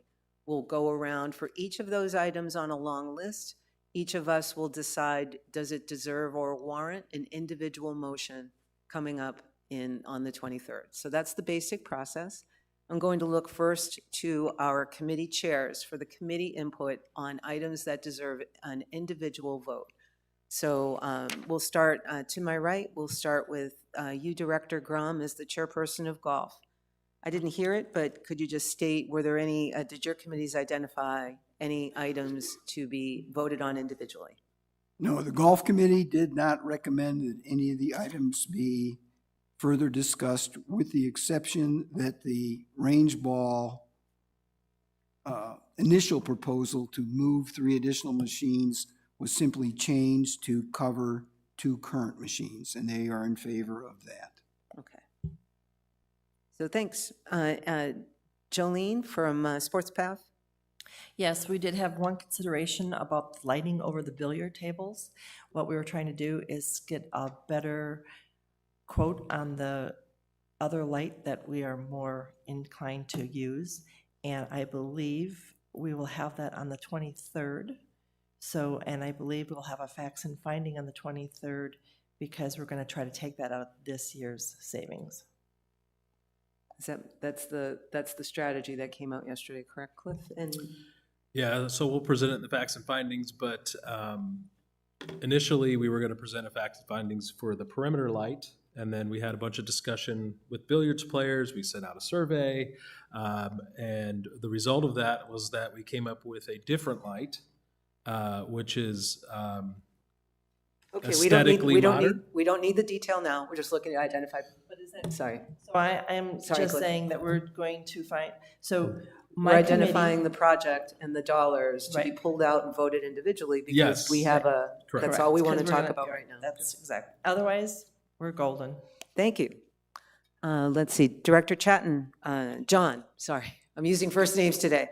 So John, from Properties, I don't believe so, but could you just state, were there any projects identified for an individual vote? No, Madam President. You can call me by my Christian name. Thank you, John. And I would just say we did increase our R.H. Johnson Courtyard budget from 100 to 125,000. That was the only real major change. Thank you. That was already in here, thankfully, right? So, thankfully. So I know that there were a couple of projects, Ann, from Budget and Finance. If you could just repeat those back, please. Well, the range ball machines were certainly one of the items, but now those are off the table. But I still think I need to have the information on the new proposal to build the sheds over the top of the range balls and why that cost seems to be high, in my opinion. And this is more of a question than it is anything else, but since we're redoing what would appear to be two of our facilities, shower rooms, locker rooms, that kind of thing, one of the questions that would come to mind is, who's in charge? Because I heard him talk about the landscape designer came in and did all this and that. Who's designing the look and feel of our new Beardsley locker rooms, and who's going to design the look and feel and decide what materials should be used in Palm Ridge? Was that the Budget and Finance recommendation, or is it your That was a own? question that came up. Okay. A question that came up was, who's in charge of all the design for these remodels, right? 'Cause are they all gonna look the same? Is it gonna look like, what? So I would say a combination of operations and whichever contractor however we scope the project out, and then whichever contractor we go with. So that's how that would be done. But before we move on, John, I believe, Ann, there may have been one more from Budget and Finance, and we'll come back to that. Sorry. There- Oh, okay, John, I apologize. Go right ahead. John? This is a constant conversation, especially on the Properties Committee, that a lot of these projects are done, and some of them, like Lizard Acres Pub, I don't know that anybody on the Board or Properties Committee saw what the plans were for that. Thank God it turned out beautifully, Carl. It's just gorgeous. But we've had this discussion. We had it with the furniture that is going to go on R.H. Johnson. We wanted to see what it was going to look like because we're not, well, I don't know that we don't have any professional designers on staff, and I don't know when we're using professional designers. Right. So anyway, I think when you're talking about redoing these shower rooms, I guarantee you the Properties Committee is probably going to request to see what they look Absolutely. like before any contract is given. And But it is a absolutely, that's- constant conversation. That is a constant conversation. Today, my question right now is just to identify the items that deserve this individual consideration. I presume already that this is going to be one. So So with that, for the remainder of the items, again, right now, we're only asking for our committee input first, and then every director is going to have the opportunity to propose items for individual vote. And then we'll vote on those, if you will. Very quick, who wants to make an individual vote on these once we have our opportunity for Q&A? Because we have to go back to Rudy and Ann on all their details, among others. So, Ann, what else did the Budget and Finance Committee come up with, please? The Budget and Finance Committee was also concerned about the platform tennis courts. Not that they don't need to be done, but that potentially we should wait until the master plan is completed and we understand what the view of the community was as to the utilization of that area. And so it wasn't to remove the funds and make them, to not make them available, but to say, don't start the project until October. And based on the conversation that we had with, I think it was Herschel at the time, that the post-tension concrete replacement, getting it all up and going would only be a 7-week type project. And they have a big tournament in February, so not starting that project until October or November would still give them time. So the idea was they wanted to earmark that as potentially not being used or not being approved for just platform tennis courts until after we had the Right. To approve the project, if I'm hearing correctly, the recommendation is to approve the dollars, but to wait to start until the information is received by the governing board in terms of what the master plan guidance would be. Am I hearing that right? They were concerned about the fact that depending on how what the determination was for how that space should be utilized, that this $300,000 would not be sufficient. Gotcha. Right. Thank you. Okay. So that's the, and there was one more, I think, from Budget and Finance, right? There was, and I apologize, I'm looking for it right now. Just give me a second. Theater doors. Pardon? The theater doors. Oh, the theater doors, yeah, well, we've already beaten that one up, I guess, so we're done No, with we that. haven't, actually. Do we vote on it separately or not? That's the recommendation. I think that was. That was the recommendation that they Could just, aren't you looking for removal of those above 50,000? Well, here's we are, right, but Stephen and I spoke about this, an advisory on some of those under, right? We can also pass that along. The directors and our committees have been looking at the very small details as well. So technically not, but Stephen and I had said that kind of advisory from our committees is okay, right? Because, of course, that kind of input and advisory would be considered. Stephen technically has the ability to spend that money, but did agree to accept all of that as input as well. So go ahead. And in addition, we had discussions outside of the committee, but with the committee, regarding the flooring of the lecture hall, which is down here at the 43 or 48,000, whatever it is, $48,000. That nobody understands why we're doing that.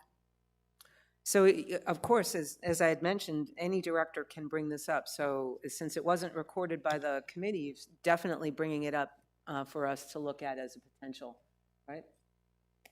So flooring, lecture. So I have at this point as input from our committees for potential. Oh my gosh, I'm sorry, charter clubs. I already knew the answer. My apologies. Go ahead, Nick. The Charter Clubs Committee did not recommend pulling any items out for separate discussion.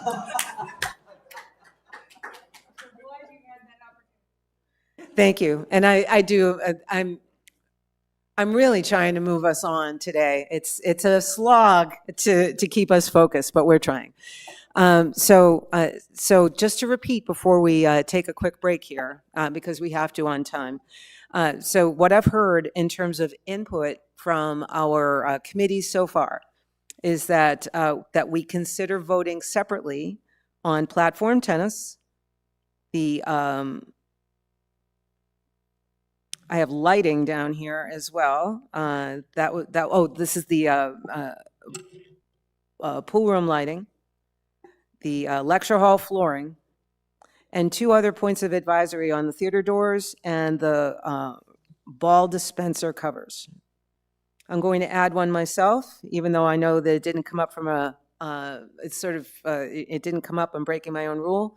The R.H. Johnson pool deck will be voted on separately, or at least I'd propose that it will be voted on separately. So that's sort of redundant, but with that, what I'd recommend we do before we go on to individual boards, we're at 11, we're at 2 hours in. I'd like to propose a 5-minute restroom break. We'll come back and reconvene at 11:05. Directors, thank you.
Planning board's barely at quorum in terms of who's up on the stage. Once we get one more director back, we'll reconvene. Sorry about that, Greg.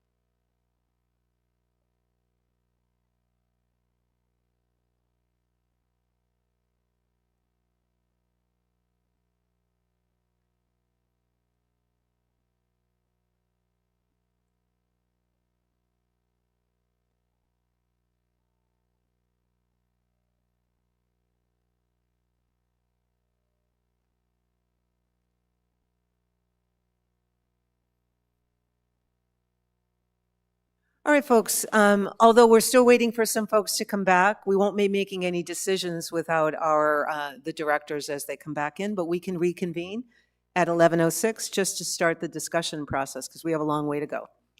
So we've just, before break, we identified committee and my suggestions for what we pull out so far.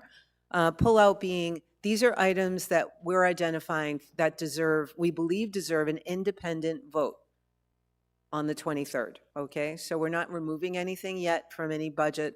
We're identifying which items deserve an independent vote and asking some questions. We don't have to resolve all the questions here. We're identifying the items that will warrant a vote, a separate vote on the 23rd. So anything that we think would not go forward, this is the time to speak up.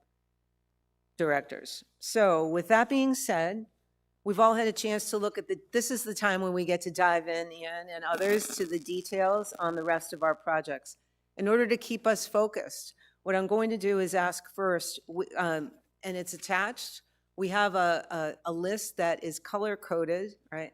So I'm going to go page by page, not director by director. The idea is not to discuss them yet, but think of it as brainstorming. Identify the items that you would like us to potentially discuss separately. So let's look first at the items that are here. They're new projects, and they start as shown on the screen. They're gold or yellow, depending on your screen resolution. Directors, any of these items that you would want to vote on separately on the 23rd? Rudy? Okay, the one that comes to mind for me is the bottom one, the courtyard renovation. You don't even have to say why. Just identify it and we'll go around. I promise. Okay. Any others? President Novello? Yes? Yep. Is it not, do we not have to have a separate vote on anything that's over 100,000 anyway? No, we do not. We can choose to group the rest of them together to save bandwidth and time, and that's what we historically do because there are 100? How many items are in the SIP list right now? And so rather than making 100 motions and votes on the 23rd, we'll group some together, right? We're identifying the ones that we'll vote on separately. We do not need necessarily to make a separate motion. We'll make a consent motion to do the bulk of these. I will say, in the past, what we do is we group them together by dollar. So we'll say all the over 100 projects. And over 50 to 100. Yeah, over 50, 50 to 100, and then under 50. And then the individual items will get voted on. Yeah, so we do have different categories within the unanimous consent. But yeah, and our job today is just to identify the ones that will be an independent motion. So we have one already, which is the Johnson Courtyard, and I think that had, there might be some other directors who would agree with that. Any others on this particular, on the gold list? No. Jolene? Sandra? John? No one else? So I'm going to put in there that the planning and design tied to master plan study and website redesign and member portal. Personally, I like them both, but I'm asking that we consider voting on them separate.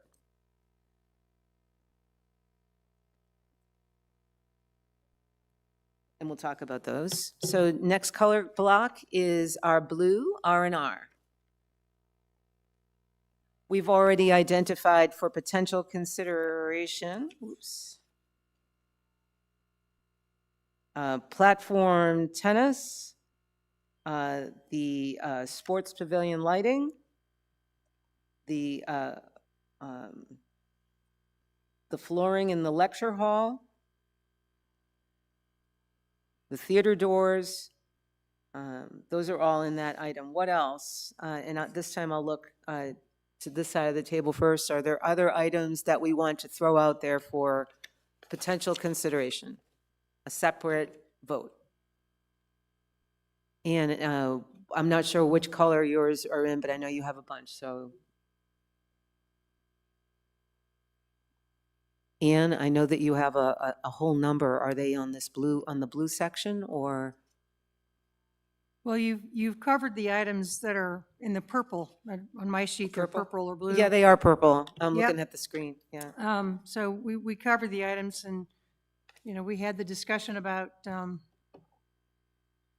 design, and that while we're not asking to have the Beardsley or Palm Ridge redesign pulled or voted on separately, we want to make sure that somewhere it's noted in there that future designs of this caliber must be reviewed and approved by the board so we can understand what's being put in, what quality of material, what products are being used, so on and so forth, because I think that's where we've gotten ourselves into trouble in the past.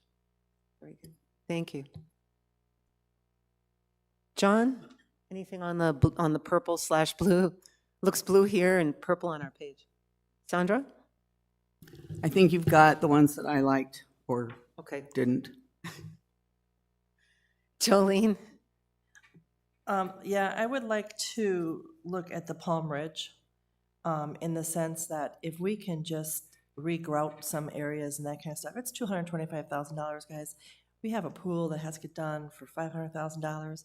If we can just push that out another year and we can get someone in there to regrout, if I know you can put those seats onto that tile that's existing, you just have to find the stud, right? Okay. So if they don't want the benches, that kind of thing. So I would like to have that voted on. So we'll vote on, that's your suggestion. And Rudy, on the blue-purple, any items? All right, we've identified those. And is green the next color? Or it's green on mine, right? So that's our R&R for golf and facilities. And again, we've already identified, have we identified? We haven't identified any yet. As we did discuss, for any of these that are approved in the budget, until we sign a contract, we could choose to make a different decision. So just remember that as well. But still, anything on this list that we want to identify for a separate vote? Sandra? I would like more detail on the covers that are going to be for the ball. Oh, yeah. We did have that there, and thanks for pointing it back out. That was something that I think you identified and Budget and Finance might have said as well. The cover, it's small, it's under 50,000, but we still want to see a little bit more detail on that, is the suggestion that came from Budget and Finance. Thank you, Sandra. John? Anything further, Ann? Okay. And the last area is, I believe, the allowance funds. Anything deserves some additional, a separate vote there? Okay, so now let me summarize again what we're looking at. We'll do a quick discussion if necessary, and then we'll vote, quick voice vote on what deserves a separate, consider a separate motion coming up in the 23rd. So we have the proposals would be platform tennis, the pool room lighting, the lecture hall flooring, R.H. Johnson Courtyard, information technology, the design, master plan design, and this is, again, just to record a separate vote if necessary, the Palm Ridge bathrooms and remodel in the R.H. Johnson pool deck. On the advisory side of things, we've also talked about at the theater doors for Stardust Theater and the covers for the ball machines on the list as well.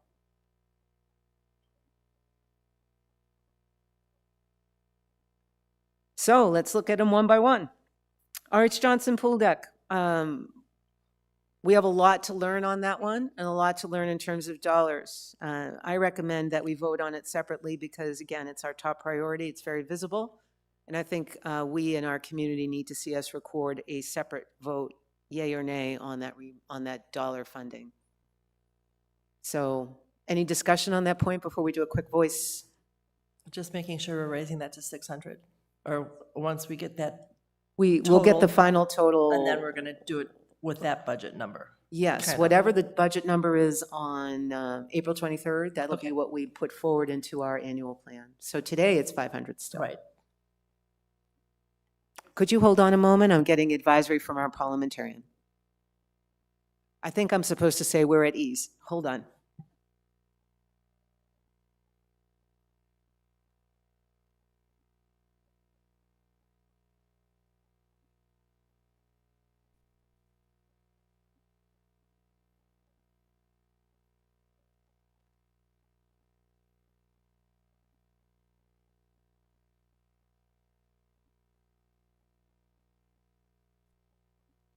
Here's thank you. Bonnie had a great suggestion. We're no longer at ease. Attention.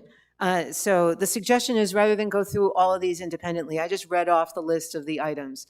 Are there any objections? Is that the full list? Do we want to discuss any of these items? Do they all warrant an individual motion coming up? They do not warrant, or they do not warrant discussion? Sorry, can I just ask a question of clarification? I assume we will have an opportunity to discuss these items if they come up with an individual motion at the meeting next week. Absolutely. Yeah, okay. What I would like to see us do here today is specifically request our operations team, Herschel taking the lead on that because he's the SIP manager.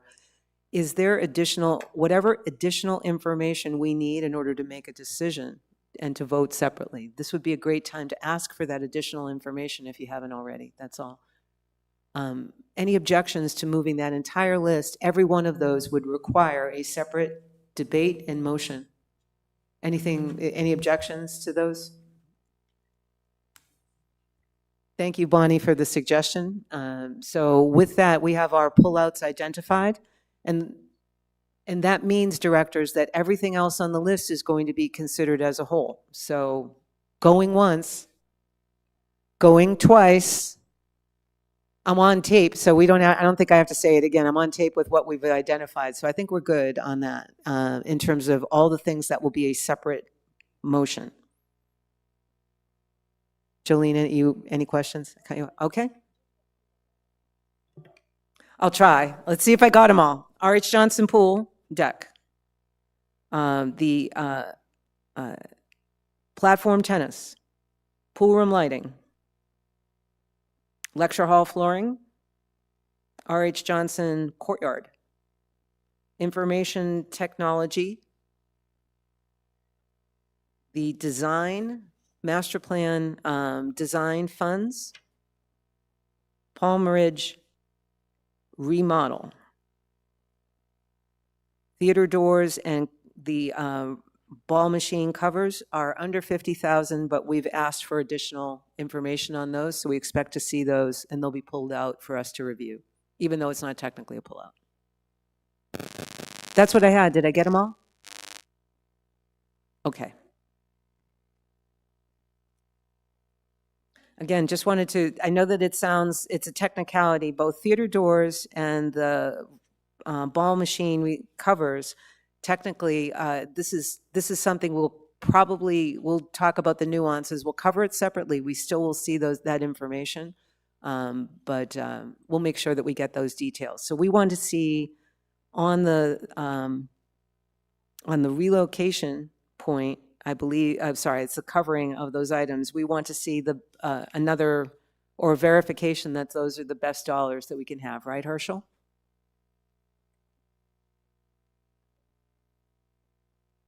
Thanks, everybody. So we'll move on from that point, and thank you again for the from the suggestion. Rudy, I had cut you off earlier. You had a couple of items in that SIP. Did we get to everything that you wanted to bring up? You said you had some questions. I'm sorry. Just came back to me. You got everything answered that you needed? Was the courtyard furniture. Okay. So that's now something we're going to vote on separately. And yes, we can have the opportunity to have our questions answered, but this is the right time to ask those questions before the 23rd. We're going to move on now to the operating budget. And again, this is Cliff's, we've sent some questions in to Cliff for his review.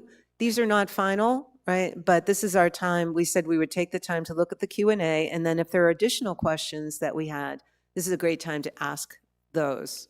Go ahead, Cliff. Okay, so just a couple of just kind of quick updates. They didn't make the budget packet for today because they were just decided upon in the last two committee meetings that we had. One at the Sports Pavilion committee meeting, that the Sports Pavilion Committee requested that we add some pool table refeltings to the budget, some expense to make sure that we add some pool tables to that. So we increased it from 10 pool tables. We have 29 pool tables. We increased it from 10 pool tables to 20 pool tables. That added $7,500 to the budget on the expense side. So when we present the at BNF on Tuesday, not this next week, the following week, and then we'll bring that through the governing board meeting. So we had a change there in golf. We had some adjustments to the rates that are going to impact the budget as well. And then, so we'll present that as well at the next meeting. Not huge movers, but just there'll be some updates on those areas. Okay, so just wanted to talk about that. And then as far as today, I'm happy to field any questions or anything, questions or comments from the operating budget. Remember on timing, the clock is ticking, right? We'll be making these decisions in May, but this is a great time to, again, we had, if I remember correctly, one of the questions that came up last time was, for example, we have the operating budget, and there's also a proposal on how to consider putting some money aside, if you will, to fund anything that we do as a community want to take action on to implement the recommendations of the master plan. So it's two separate components in there. I believe they're all attached. Yes. So, so those two, last time that came up, there were some different items that came up as proposals that the Budget and Finance Committee and we have the opportunity to look at. We could do nothing. That's always an option, right? Just fund next year and wait. That will delay us on implementation, but that isn't always an option. We could decide to fund. We could decide to move, space out our irrigation projects further, and take a more modest investment to fund what we believe we're going to need for the master plan. The other option that I believe has come forward as the selection or the recommendation from Budget and Finance so far is that we would add $20 into next year's into our dues for next year, and an additional $300, I believe, for APF fees that would be earmarked for master plan specifically. It's not $20, it's $20 for the entire year. And I just wanted to make sure we were clear that each of those proposals for our consideration are per year, that they would be utilized or intended specifically for this, and we're only making 1 year commitment. Did I get that right? So we've asked a series of questions. We've had the opportunity, directors, if you haven't seen them all, because there are a lot of questions that we've had on the budget, but they all are all there, and they're posted for public to see our questions and the responses as well. Anything others that we have questions either on those or just additional questions that have come up since on the operating budget or for the master plan funding? John? I got quite a few questions. I think to start with, when we received this, and it shows membership with $180,000 increase because of the $22 increase in our fees. Every way I look at it, that raises about 590,000, not 180. I'm trying to decide how that's figured, that 180. That's a great question. When we implemented a dues increase, because we bill throughout the year. Oh, it's a half a year. Yeah, you get a half a year out of that. So that's the main reason. We also increased our reserve fund allocation year over year from 7.5% to 8%. So that also impacts what we record on the dues line item as well, because that goes down in the allocation. Okay, thank you for that answer. You're welcome. Another question I have, or comment I would say, not a question. We are looking at 6 additional FTEs in this new budget. I don't have a big problem with if we need more monitors or we need additional staff here and there. I do have a problem with this new position that we are looking at. I don't know this content and media specialist position. I look at it and it's like a strategic plan priority.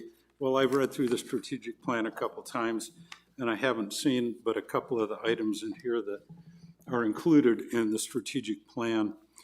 And again, this is another area where I don't think we need another 6 FTEs. It's the largest increase we've had in FTEs ever. We've had, we added 2 in 22-23, then we added 4, then we added 3, then we added 6. So this is a huge increase. We don't know what the master plan is going to recommend as far as PR that we have to do.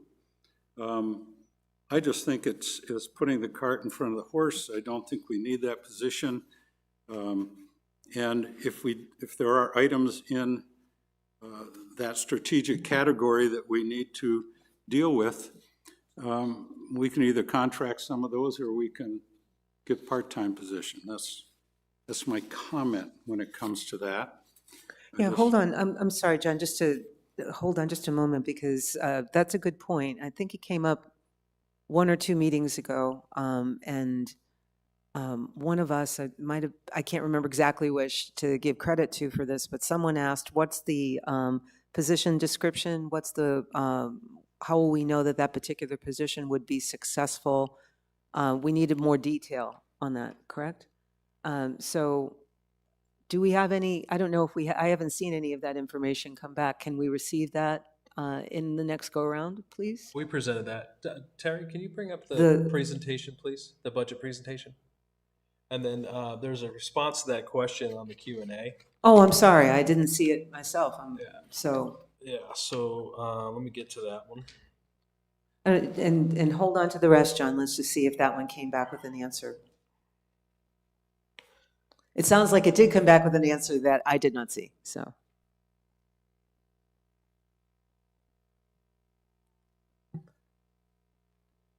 So the question was, for the purpose of public relations, media, and content position, what are the measures of success for the role? What do we expect as a return on our investment, and how will we measure the cost benefit? So the response to that is the success of the position will be measured in community and staff engagement. We will also measure our results, which are set forth in the strategic plan when it comes to engagement, marketing, and community golf participation.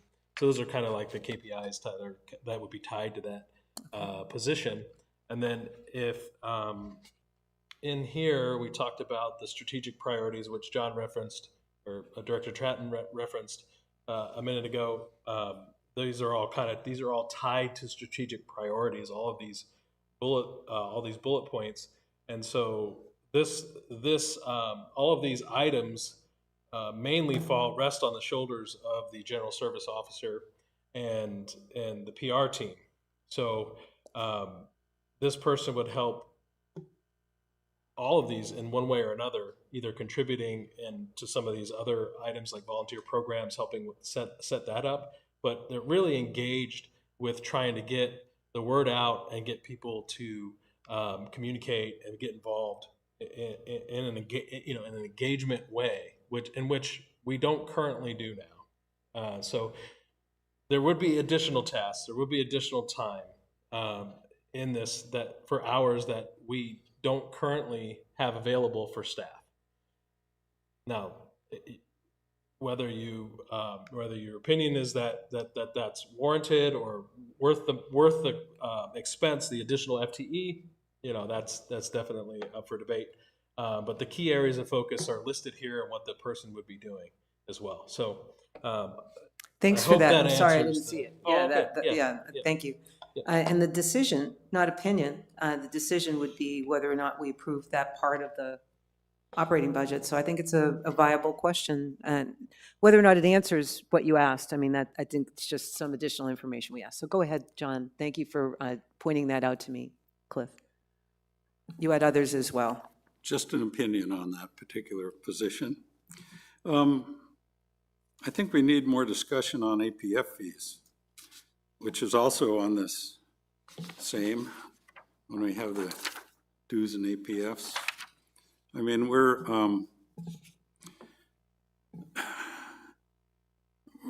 already one of the highest, and if we raise it $200, we're going to have the highest APF fee in the area here. I just think that puts an additional burden on somebody purchasing a house.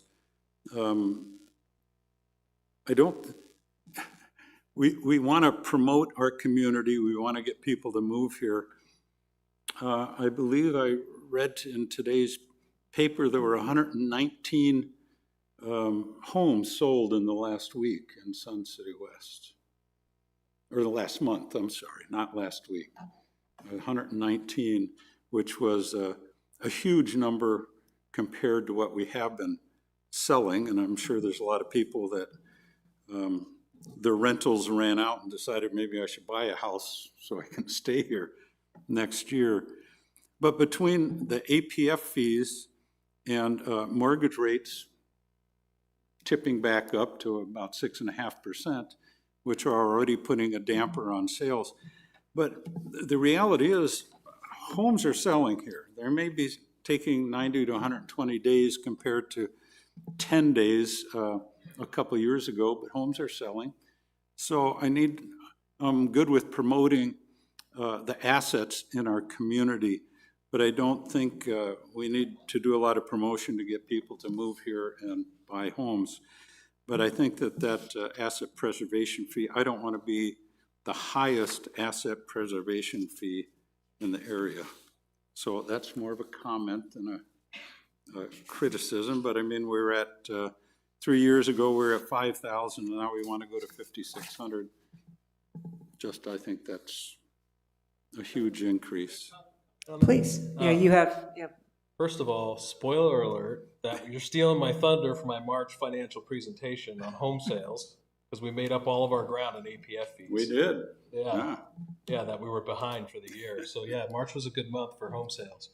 But when we raised our APF fee, I think we raised it from $3,700 to $4,200, and then we've done a $200 increase year after year.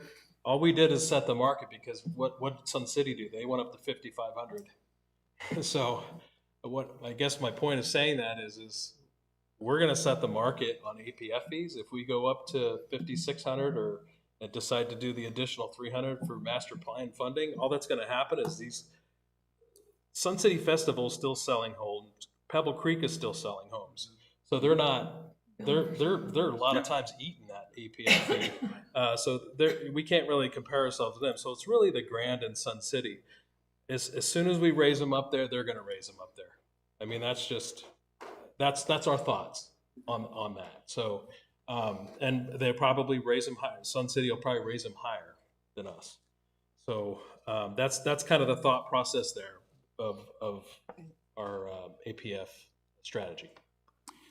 But there is a I understand there is a point at which you could raise them too high. We don't feel like that we're at that point. I just think we have, we're doing credit card fees, going to save $300,000, and yet we have to raise all our rates, our APFs, and raise our dues significantly. And part of it is to fund 6 additional FTEs, which I think is a little excessive, as I've already stated. But I just think we need to hold the line a little bit on the APFs. APFs, to me, is a fee that you pay because you're buying into the infrastructure that we currently have here in Sun City West. The people that have been here all these years have paid for all these facilities, the golf courses and everything, and you just don't get in for free. You got to pay something so you can be a part of that and also help fund future improvements. I don't know that if I don't know if our costs have gone up as much as the APF fees. So I think it'd be nice to limit that. And when we talk about funding master plan ahead of knowing what the dollars we need for a master plan, when we talk about funding that with another $300 in APF fees on top of this $200, plus an additional small fee annually, it seems to me like it's an awful lot on our residents coming all in one year. I think our residents understand that costs for everyone are going up significantly, and they don't have a problem with us covering those costs, but I think we're going too far. So those are my comments on APFs. Golf subsidies. I'm looking at the budget, and our golf subsidy for this year is looking at about $700,000, where it was $900,000 and $1 million in the last two annual budgets. I think we should continue subsidizing as much as we have in the past. I mean, I know maybe the dollars aren't there to do it, and that might be the issue, but it seems like all of our rec centers, we are spending millions of dollars on our rec centers and our pools and subsidizing those, and those are all facilities that there is no revenue associated with them. It's just we have to pay for the costs of those. And I think we should continue to do that. But I don't know that we should be lowering the amount that we subsidize our golf courses, because they are a significant part of our community also. So that's my comment on that part. And I'm totally against this reserve fund planning tool. I think, again, we're getting the cart in front of the horse. We need to be more patient and see what the master plan brings to us, what kind of dollars we may want to spend on other things in our community. So those are all my operating budget comments. Could you say a little bit more when you say you're against the reserve fund planning tool? Do you mean the proposed opportunity to start gathering more, putting together more funds for the master plan? Because the reserve plan planning, the reserve fund or the reserve study is how we really operate day to day. I don't think you're against that. Is it more about you're against planning the all of our? I'm against doing it right now. Raising we don't master even, plan funds. Yes. Okay, that was what I wanted to clarify. It's not the reserve study No, I'm overall, against it's the raising the plan master funds. plan funds at this point. We don't even know what the master plan's going to entail. I gotcha. That's why I asked the question about Stardust Golf Course. Without knowing what the master plan says, well, maybe we have to relook at our priorities and how we allocate these millions of dollars that we currently have in our reserve fund going forward. So Right. I That is just- one of the options that Cliff built out too, which is great. We don't have time to settle everything, but what I would, obviously, what I'd love to do though, John, is to have you get together with Ann, because Ann's committee has, no, sorry, Ann, in your copious free time, hear me out. The Budget and Finance Committee has spent several meetings looking at this, and perhaps, you could, without John having to go through hours of meetings, if you could just point him towards some of the specifics so that he could hear some of their advisory. Not that it's going to change your mind, but just so you can hear some of the thoughts of our committee to weigh it against your point of view. Is that fair? Or have you already, if you've already heard all that, that's fine. I'm just saying. I'll be happy to meet with anybody that wants to try and convince me of some of this stuff. And some of it may be needed more than I'm aware of, but Just to hear the pros and cons, because we're all very open-minded folks here, and no, I'm serious. We're all open-minded. We all want to do what's best for the community. Some of the folks in Budget and Finance had a different point of view, and again, it may not alter yours at all in terms of why we want to start. We may want to start looking at saving some of this money or putting some money aside now, even though we don't know what's going to come out. I hear your concern.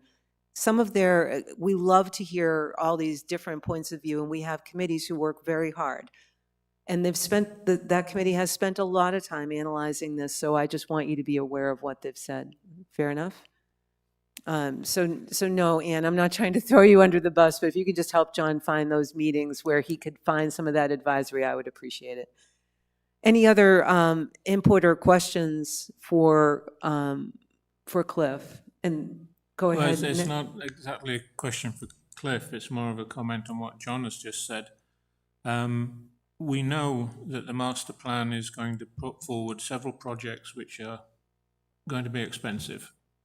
We as a governing board are going to have to choose and prioritize those projects and spend the money to whatever those projects are. We know that is going to happen. Let's have the money in the budget next year. Let's get the money into the reserve fund as soon as we can, because if we don't, we lose another year. The hole in the ground at Kuntz is going to be there yet another year if we don't put this money in. We know we're going to have to spend it. Let's get the money in so we can start working on the master plan quickly, because the way our budgeting cycles work here, if you delay something now by 3 months, we lose a year because of the way the cycles work. We have to be able to react quickly, and the way we're going to be able to react quickly is having the funds available, knowing the funds available to do the architecture, design work on a construction project that may take 2 to 3 years. Let's get it done as soon as we can. It will cost less in the long run. Sorry, I could go on, but I think I'm No, at that's the point. okay. My analogy as well is, say, in a different time of life, we were perhaps thinking about buying our first homes, right? And we didn't know where that house was going to be.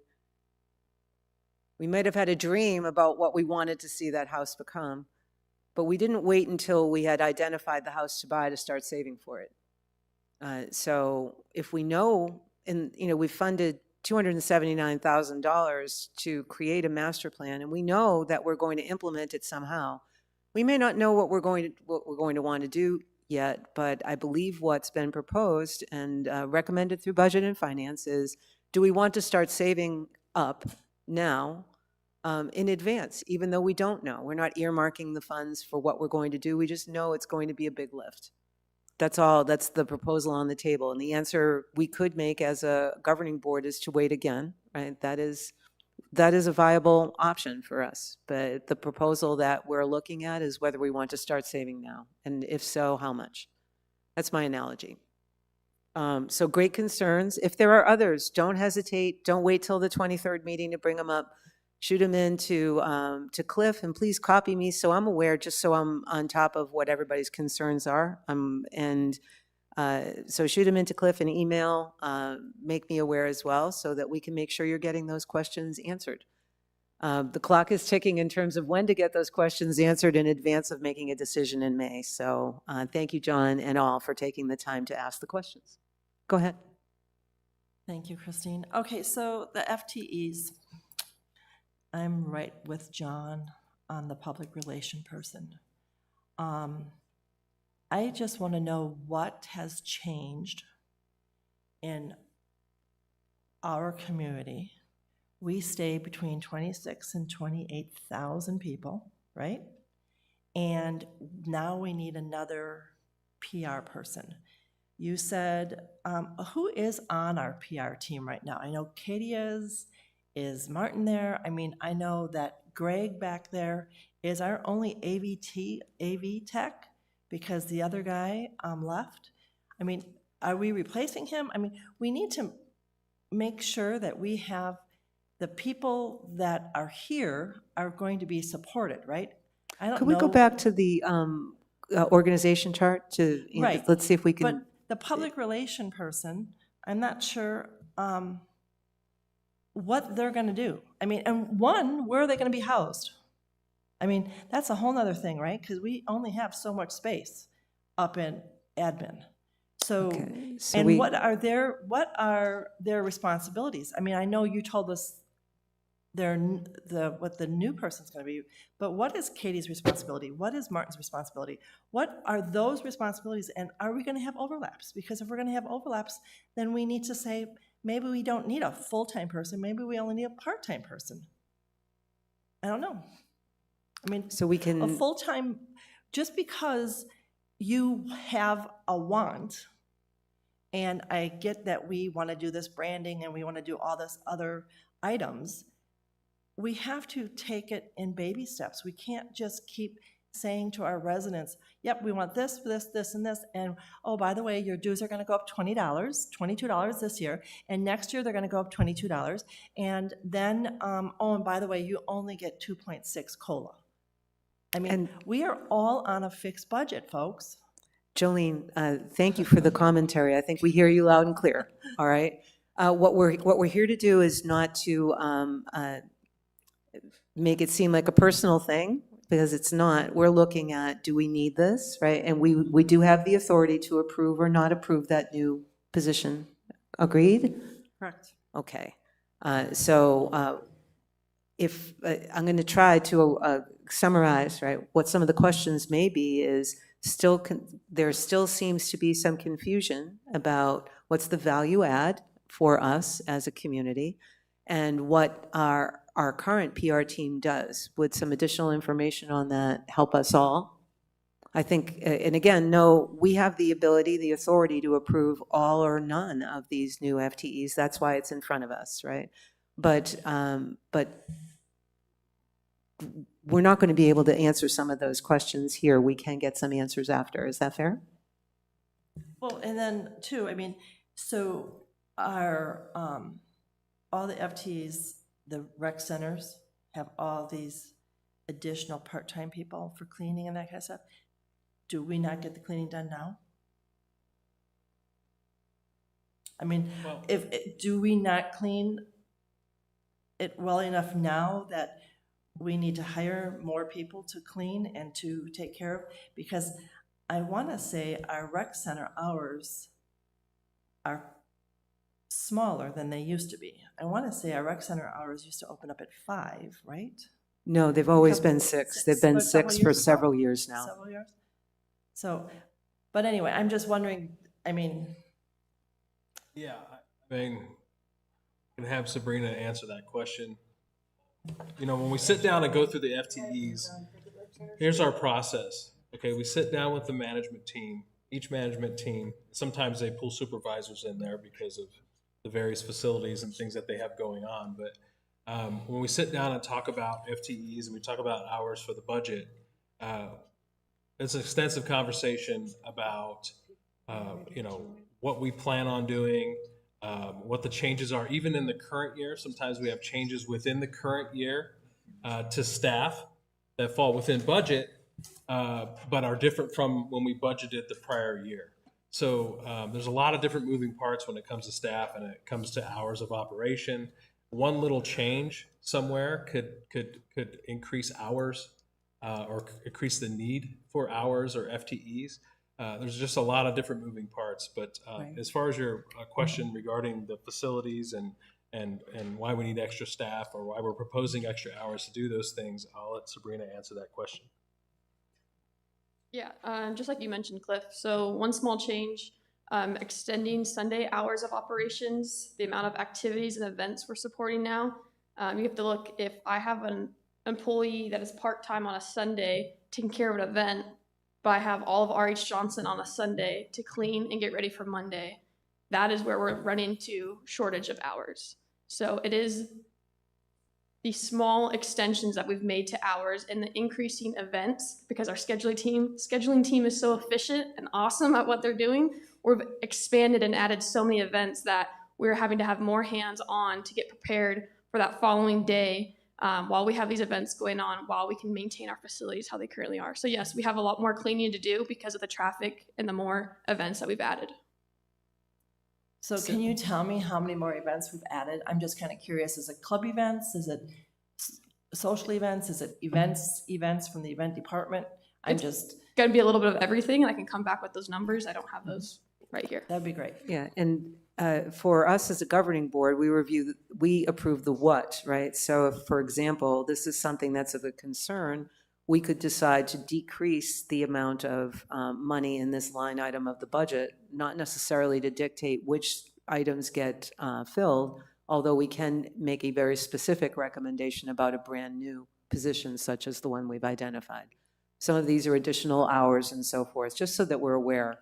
You can see on this screen that's in front of us that a lot of this are additional hours for a variety of things, so it's not an additional person. Necessarily, there are a few things that are additional, right? The bowling center is one, public relations is another. So we should be taking a very strong look at each of these and getting our recommendations together so we're ready to make those. Yes, Jolene? I'm sorry. Okay, so the bowling center, we have one FTE for the bowling league coordinator. And I think 2 meetings ago, we found out that Gary does house leagues, and the house league, he is the secretary of the house league, whatever they do, right? Because they can't get a person to do it, and they don't charge for that. So my feeling is that we need to charge for that, because if all of the leagues came, and we talked about that in our committee meeting, that if all the leagues came to Gary and said, oh, we want to bowl, but we don't have a secretary, so we're going to leave. And then he says, oh, well, we'll do that for you. That should already be, we need to charge for those leagues, because golf could do the same thing. If golf did the same thing and you had no golfing leagues because they couldn't get a secretary, we need to see if we can, how we can pay for this full FTE league and offset it with a secretary fee to the leagues that are house leagues. Okay. So in terms of requesting information, I think we have a lot of questions about the some additional hours, but those 2 brand-new positions, one at the bowling center and one for PR, seem to be our key questions there. So Cliff, if you can take those back for us to get some additional information on what we can expect, so that we can be prepared to make more decisions in May, I believe that will be helpful. Nick, you had another question, I believe? Alan was before me. You go ahead. Oh, I'm sorry, Alan, I forgot. It's just another couple of points as well. As we talk about this additional position in PR, is that this is partially, or in fact wholly, to do with the strategic priorities. Now, the governing board prior to this agreed strategic priorities. The governing board, period. It's us. Yeah, the governing board agreed some strategic priorities, tasked the general manager with getting those priorities. The general manager, I believe, said that he would meet those priorities provided the governing board gave him the time and the resources to do it. This content and media specialist is a request for time and resources to meet the strategic priorities of this board. That's something we should take into consideration when Absolutely. thinking about that extra position. Or at least when the impact that will come back to us, Mhm. Nick, is what comes off the strategic plan if we start removing hours, if we start removing some of these positions. Not all of them. That Mhm. one in particular is identified to the strategic plan. The additional hours that are being requested to be added to recreation, these are all part of the strategic priorities in the strategic plan that the governing board adopted as a whole. It's not passed, it's our strategic plan. The governing board will update that strategic plan and adjust those priorities also in the fall, right? So there's an opportunity to do that. If some of these things are removed, it will impact the operations team ability to meet our direction. That is a very valid observation. Alan, you're next. Oh, I had one more. But that was on just about the secretary for the in-house bowling leagues. That seems to me a revenue issue, not a cost issue. Maybe there's an opportunity there to raise revenue to help cover the cost of that position. There is as well. I think one of the things I've heard from the Sports Pavilion Committee, not just from Jolene today, is are we setting a precedent for other divisions by funding for this? I think that was one of the concerns that came up, if I'm correct. So good points. And now finally, I apologize, Alan, you've been waiting. So Nick asked a lot or made comments on a lot of what I want to say. I was the individual who actually asked the question that got answered at the start of all of this regarding the measures of success for the public relations position. And what I would like to ask for is, while I appreciate the answer, I felt like we could put some more meat around that in terms of what is it that we really want this person to be focusing their attention on, and then how will we measure the successful outcome as to whether or not it's actually having an impact. So I would encourage before the next meeting or wherever, if we get some more meat around what those measures of success are. The driving part of my question is this, and I think John alluded to it at the beginning. We sell X number of homes per year. We rely on those sales per year to fund our reserve fund beyond the 7.5% or 8% allocation that we put in as part of the budget. It is a big driver. It is also a great revenue relief for our current residents because it raises money for that reserve fund that otherwise would have to come out of the pockets of our existing residents through higher membership fees. So it's a really good tool. We are not a builder-run community. And so we have to make sure that we're doing everything we can to sustain the sales of this community at the levels we expect in order to continue to fund its forward momentum. And we have to do that as an aging community in a marketplace surrounded by lots of new communities that dazzled some of us on this governing board when we did our tour. So my other question for this position is there anything in that study, in that role, that will help to improve the efforts we have towards marketing out Sun City West as a great place to live? I'd like to see something around that. That's all. Thank you. The focus for the media and content specialist, there will be measurables tied to these areas. I can't specifically give you them now, what they exactly are, but community engagement is, something that we're going to have to measure. Output of GM videos, output of content for the website. This person, we have no coverage at events for a PR person. We usually PR them before or PR them after. We're never there on site because we don't have the staff to do that.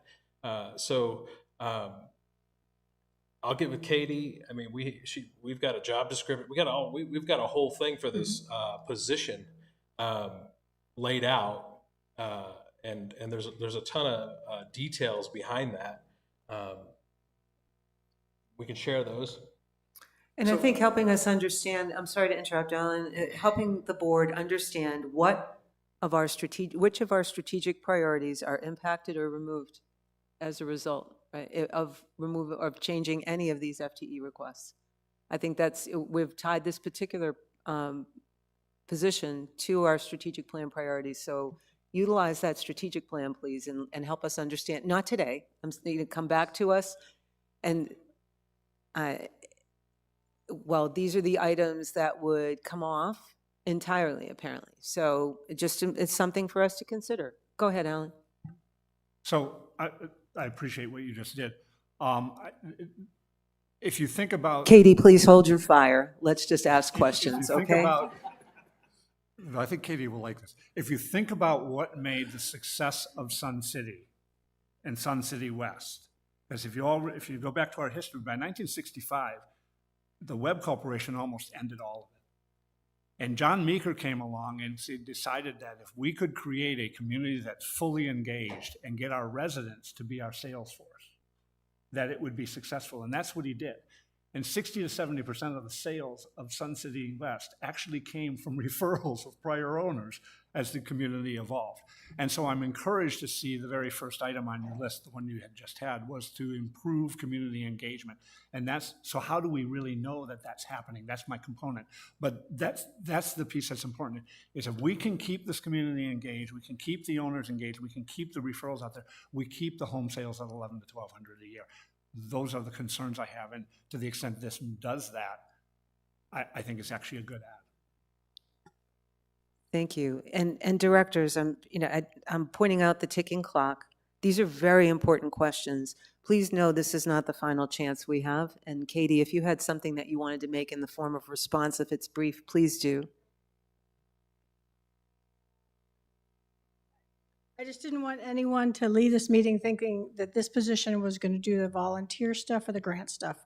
So that is incorrect. The primary one is golf marketing, and the other one is social media and posting stuff on social media. So we can get into more details at the next meeting. Thank you. Thank you, Katie. There's people who will be working on those that are currently working on PR stuff that they can transfer those duties over to so that they can spend more time on these other items. That's why they're on there as strategic priorities. We would need to know, if we do not fund this role, what comes off the strategic plan or what slows down. So if you could take that one on behalf of the team and come back to us, that would be helpful. Yeah. I understand it's hard to answer, but that's the crux. So directors, this is not the last chance we have. Please keep asking those questions of Cliff so we can get them answered in time to make our budget decisions. We're going to move on now. And some of these, they're all time-bound decisions and information. So I'm going to invite Bob Wilson to come to the mic. We're going to go on to 3.06. And as we know, Torch Academy is a special committee. We fund the Torch Committee, the Torch Academy, and we renew the Torch Committee annually. So that renewal is coming up in the next few months. We're not making a decision today. This is Bob's opportunity to update us on what the committee has done so far. So take it away, Bob, and as quickly as possible. Thanks, Christine. I'm done. Well, I guess start with for 18 years, the Torch program has provided to members an opportunity to gain in-depth knowledge of how the rec centers works and how the community around us interacts with us as members. It was established by residents to combat fake news and to promote volunteerism. While the format set so long ago was a 7-week program, the content's been changed to address and keep it current. When I arrived in 2018, the Academy class was full with a waiting list and people that could not get on the list, get into the program the first time they tried. Over the last 2 years, we've not been able to fill classes, and attendance numbers have been in the low 40s for a full complement of 48 people. This has culminated, as you know, in the spring session where we had 15 people sign up for and were forced to put the spring session on hiatus. So the committee has spent a number of hours in the meetings trying to take things back to ground zero and bring it back. And in looking at the issue, we've drawn on the rec center surveys and a committee survey that we had done. To set a baseline, we need to accept that a certain percentage of our population is not going to be interested and really is not engaged. They live here, but they're into their own things rather than learning about the community. We can draw on other information from the surveys that would indicate that 40% of owners and 63% of associates members do not know what Torch is, which is not a good thing. Of course, those that know about Torch, but 53% have not been able to take it due to time constraints and other issues. And the remaining 40% again have no interest, and that tracks with the engagement levels. 14% of those surveyed responding did take Torch. Now, based on the responses from the survey and anecdotal comments from members, we feel our challenges are twofold. The length of the academy, the time constraints of the academy, and also name recognition. 7 weeks is a significant time commitment for members. The length of the academy also restricts when it can be scheduled. Torch, as a logo, although it has significance, does not have instant recognition as to its purpose. Now, we recognize our audience, as I mentioned earlier, is a subset of our members. We do not believe we can gain recognition and engage the population under the structure as it has been. We've developed, to address the name recognition, a rebranding that will change the name of Torch to the Sun City West Citizens Academy.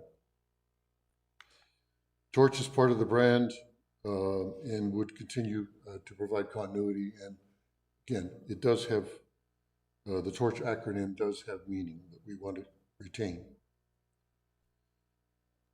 These are the rebranded images that we've discussed. As well, we've developed a 3-tiered program framework that will allow many to be involved with limited time commitment and will allow more flexibility in schedule. We start off with the first level would be Torch 1. We're calling it Essentials. It would be a 1-day session in lecture format in this lecture hall. We would accommodate up to 50 members and have a low entry fee of $5 for the session.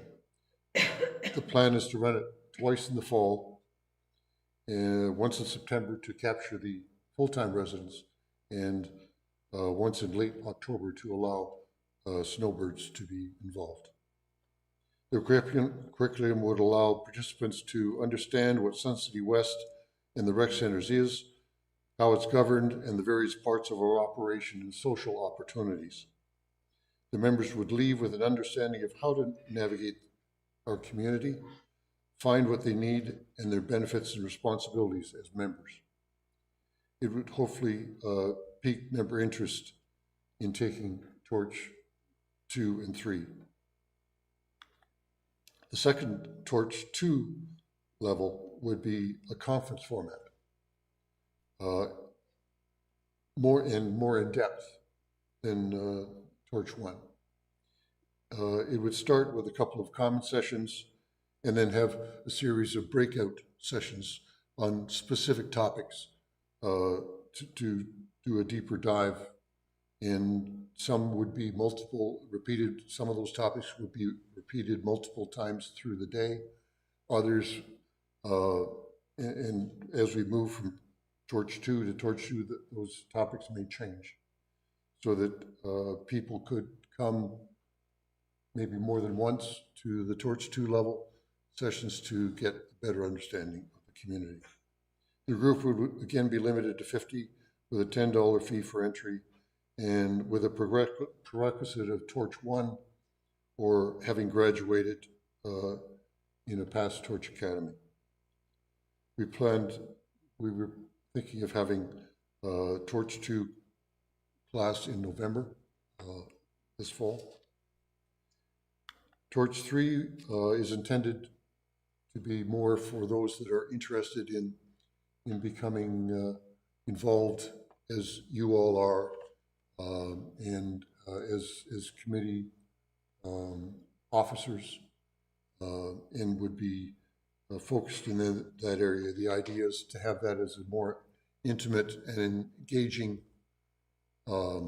process over a couple of days, and those graduating from fulfilling that course requirement would receive a certificate in the Torch pin. We would not, because of Torch 1 and Torch 2 in the fall, we would not start with a Torch 3 in the fall, but would have one in the spring. So that's basically where we're at. And I invite questions. So Bob, thank you. The recommendation then is a 3-tiered program. Torch 1 is twice per, I don't want to call like season, or twice per quarter or something, like 2 in the fall, 2 in the spring. Torch 2 is 1 per the entire, per season, 1 in fall, 1 in spring. Correct. And then Torch 3 is 1 a year. Yeah. Right.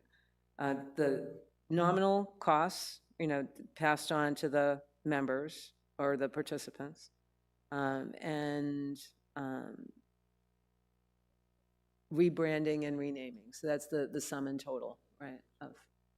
I asked you this question before, when you were giving me a quick update, but maybe for everybody else, what, if any, is there any cost impact to our staff? Any cost impact that the governing board needs to be aware of? Any changes to that? Any additional support needs from staff and so forth?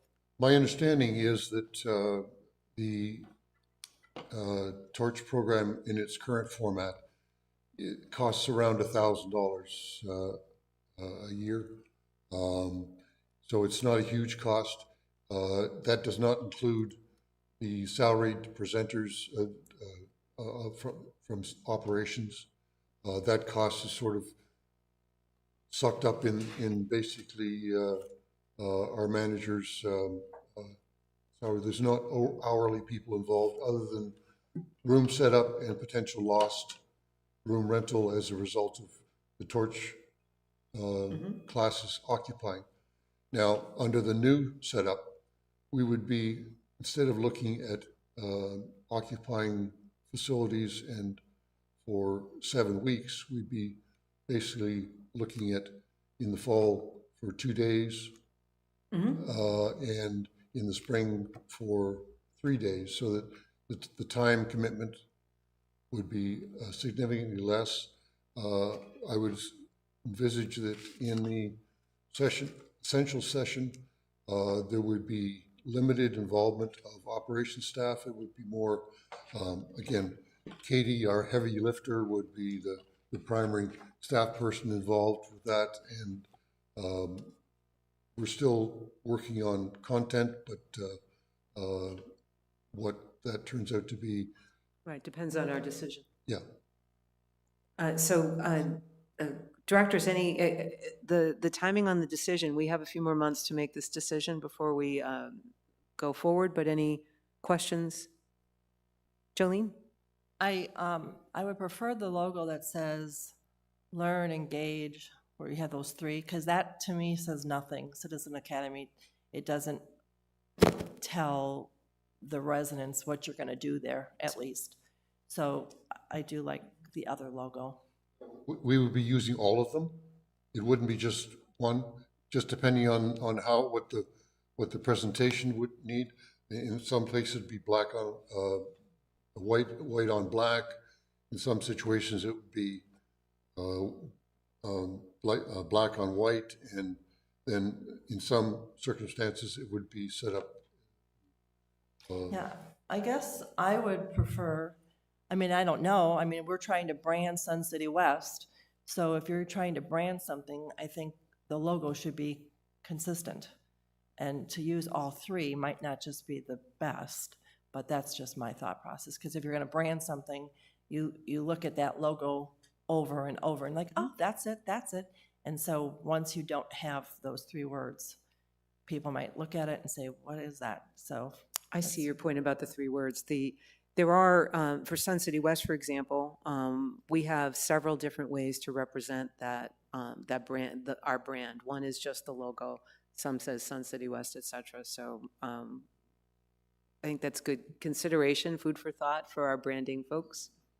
Any other questions from about the nature of the rethinking? I mean, I think it will be more achievable in terms of reaching out to our residents to ask those who are going to give up time, whether they're working or just playing here, to give up one day or 2 days is is easier lift than asking them to give up 7 weeks. So that's my feedback.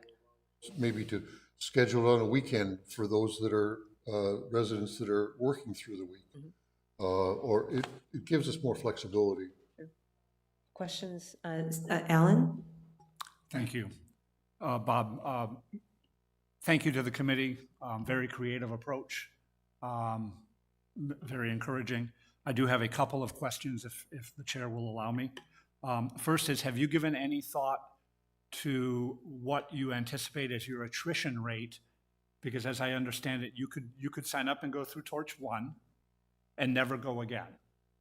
You could go through Torch 1 and Torch 2, but never go to 3. Or you could go to all 3 and then you actually get the pin and the sort of the big prize. Right. What do you anticipate as the number as you go through? So let's say 100 people start at Torch 1. What percentage of those will actually go all the way to Torch 3? Do you have any insight or any thought? I know it would be a complete guess around what your attrition rate's going to be between 1 and 3. There would be I would think there would be a significant attrition between 1 and 2. I would agree. And we're very much limiting access to 3, so that obviously you're going from 50 to 20. That's attrition in and of itself. Right. But there'd be more demand for that potentially. That we can adjust. Okay. This is this is the structure we're looking at right now. Yep. But it's not cast in stone as far as the frequency. Okay. So it just. Yeah. Got it. My other question then is, given the fact that you then obviously will have this attrition rate, I'm guessing your desire, and it sounds like it based on the fact that you're going to offer 4 sessions of Torch 1, and then maybe 2 of Torch 2, maybe 1 of Torch 3, or however it works out. I would encourage you guys to also give thought. We tend to think of our operating season as September to May. But one of the things that I know you and I share a role at the foundation on the board there. One of the things that was an enlightenment to me was when they started offering music bingo at the foundation in July. And the overwhelming response of that audience was, oh, thank you so much for giving us a summer program. We now have a higher percentage of year-round residents than we've ever had before. At least that's what I'm being told. I would encourage you to think about not just offering in spring and fall, but offering Torch 1 also at least 1 session in the summer. And here's my theory. The more you fill Torch 1, the better off as you go through that attrition. So if you can start out with, instead of 100, you start out with 150. You might end up with, instead of 20 at the end, you might end up with 30 or so. And the more residents we get through all of it, the more educated they are. So that would be my thought with regard to that. I'm encouraged by the work that you guys have done. I think it's a good approach. Thank you. And it's a good suggestion, and it's something that we've tossed around as far as doing it in the summer. And that's why early September, we're sort of not, the snowbirds aren't back yet. And whether we do that, move that forward once we've got the sort of the content in place. Because between now and September, or we're talking, we've got to basically hone in on what message we're giving, so that there is time constraints. Plus, we need to be getting advertising out, getting the peaked interest and that sort of thing. So, summer, July is probably a bit too soon for us under the new program. Yeah, and maybe not this year. Yeah. I thought to you by sure. by one piece of tip to you guys. Absolutely. This is pretty gutsy, right? Let's be honest. This is a gutsy change. Yeah. Be gutsy. That would be my thought. Be gutsy. Maybe next summer do it. But Yeah, I absolutely. love the gutsiness Great. of the move. Yeah, good move. Is that the new logo? No, I'm just joking. So, no, that's thanks for the comments, of course, Alan, and I think Sandra was next, Anne. I just wanted to tell you that I very much like it being called Citizens Academy. That tells me more than Torch. So kudos. And Anne? And then Nick. Hi, how are you, boss? I love the learn, engage, lead part of your logo. In the prior Torch Academies, we spent time every week touring facilities, right? We had guest speakers in teaching us about how to stop the bleed or how to use the AED machines. Is that same sort of an agenda going to be incorporated into this, or is it going to be more around the organization of Sun City West? I think the idea is, and the committee sort of come together on this, is that we're trying to look at it from a member's perspective. What do they need, certainly in the essentials, what do they need to understand to best navigate within Sun City West? Now, because of the short sort of one-day deal, a lot of the touring and so forth is cut out. There's a possibility that sort of in Torch 3, we're looking at potentially doing a little bit of touring. It's possible that there's, some of the breakout sessions in Torch 2 could involve outside activities, but it would be centered on R.H. Johnson. So at this point, what we're trying to do, as I say, is to equip the members with an understanding of how to use the facilities and what from their perspective, and what their responsibilities are as members, and also to, in essentials, pique them their interest in advancing to the other two levels. Okay, thank you. Thanks. Nick? Yeah, I like it. I'm actually pleasantly surprised when I looked at this yesterday. I like what I see, and as many of the board and the audience know, I'm all in favour of experimentation as well. Try it. If it works, tweak it. If it doesn't work, start again. Absolutely. And so, you know, that's my suggestion. And I also like on the Torch 3 the emphasis on what to expect if you want to join a committee. Right. What to expect of the roles of the people on those committees, and again moving into the governing board, because I think that was something that was missing. Absolutely. Yeah. Yeah, I think, agreed. And as a reminder for you, Bob, and for your committee, the governing board won't be making the official decision on this until June. So again, from a timing perspective, all the more reason why this wouldn't, assuming we go forward, your committee wouldn't have the ability to mount anything until fall. So, right. Start preparing and also doing some advertising. We can't do that until we approve going forward. I'm just, so if we need to step up and approve earlier, we'll work on that and make sure that it would be appreciated so that we can get it moving. Absolutely. Other questions? Rudy? Yeah, to follow up what Nick said, your session 3, who do you have in mind would be the people presenting the information in that session? It would be, it would, you know, it could be staff, it could be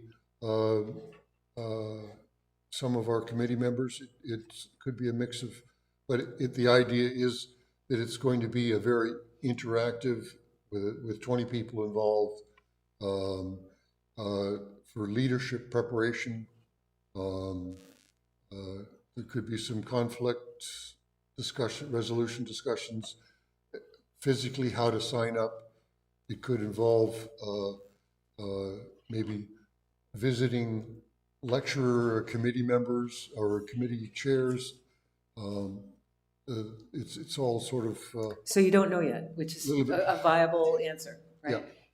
Well, what I was getting at, the fact that Torch in the past has kind of used that mantra that this prepares you to be on committees or prepares you to be on the board. I don't believe that for 1 second. And I went through Torch, and Torch, as it was, didn't prepare you to be on a committee. It didn't prepare you to be on the board. If you have something different in mind, I would like to know what that is, because you've made the statement that session 3 is specifically putting you in a position to be a leader in the community. So I'd just like to know what you intend to do.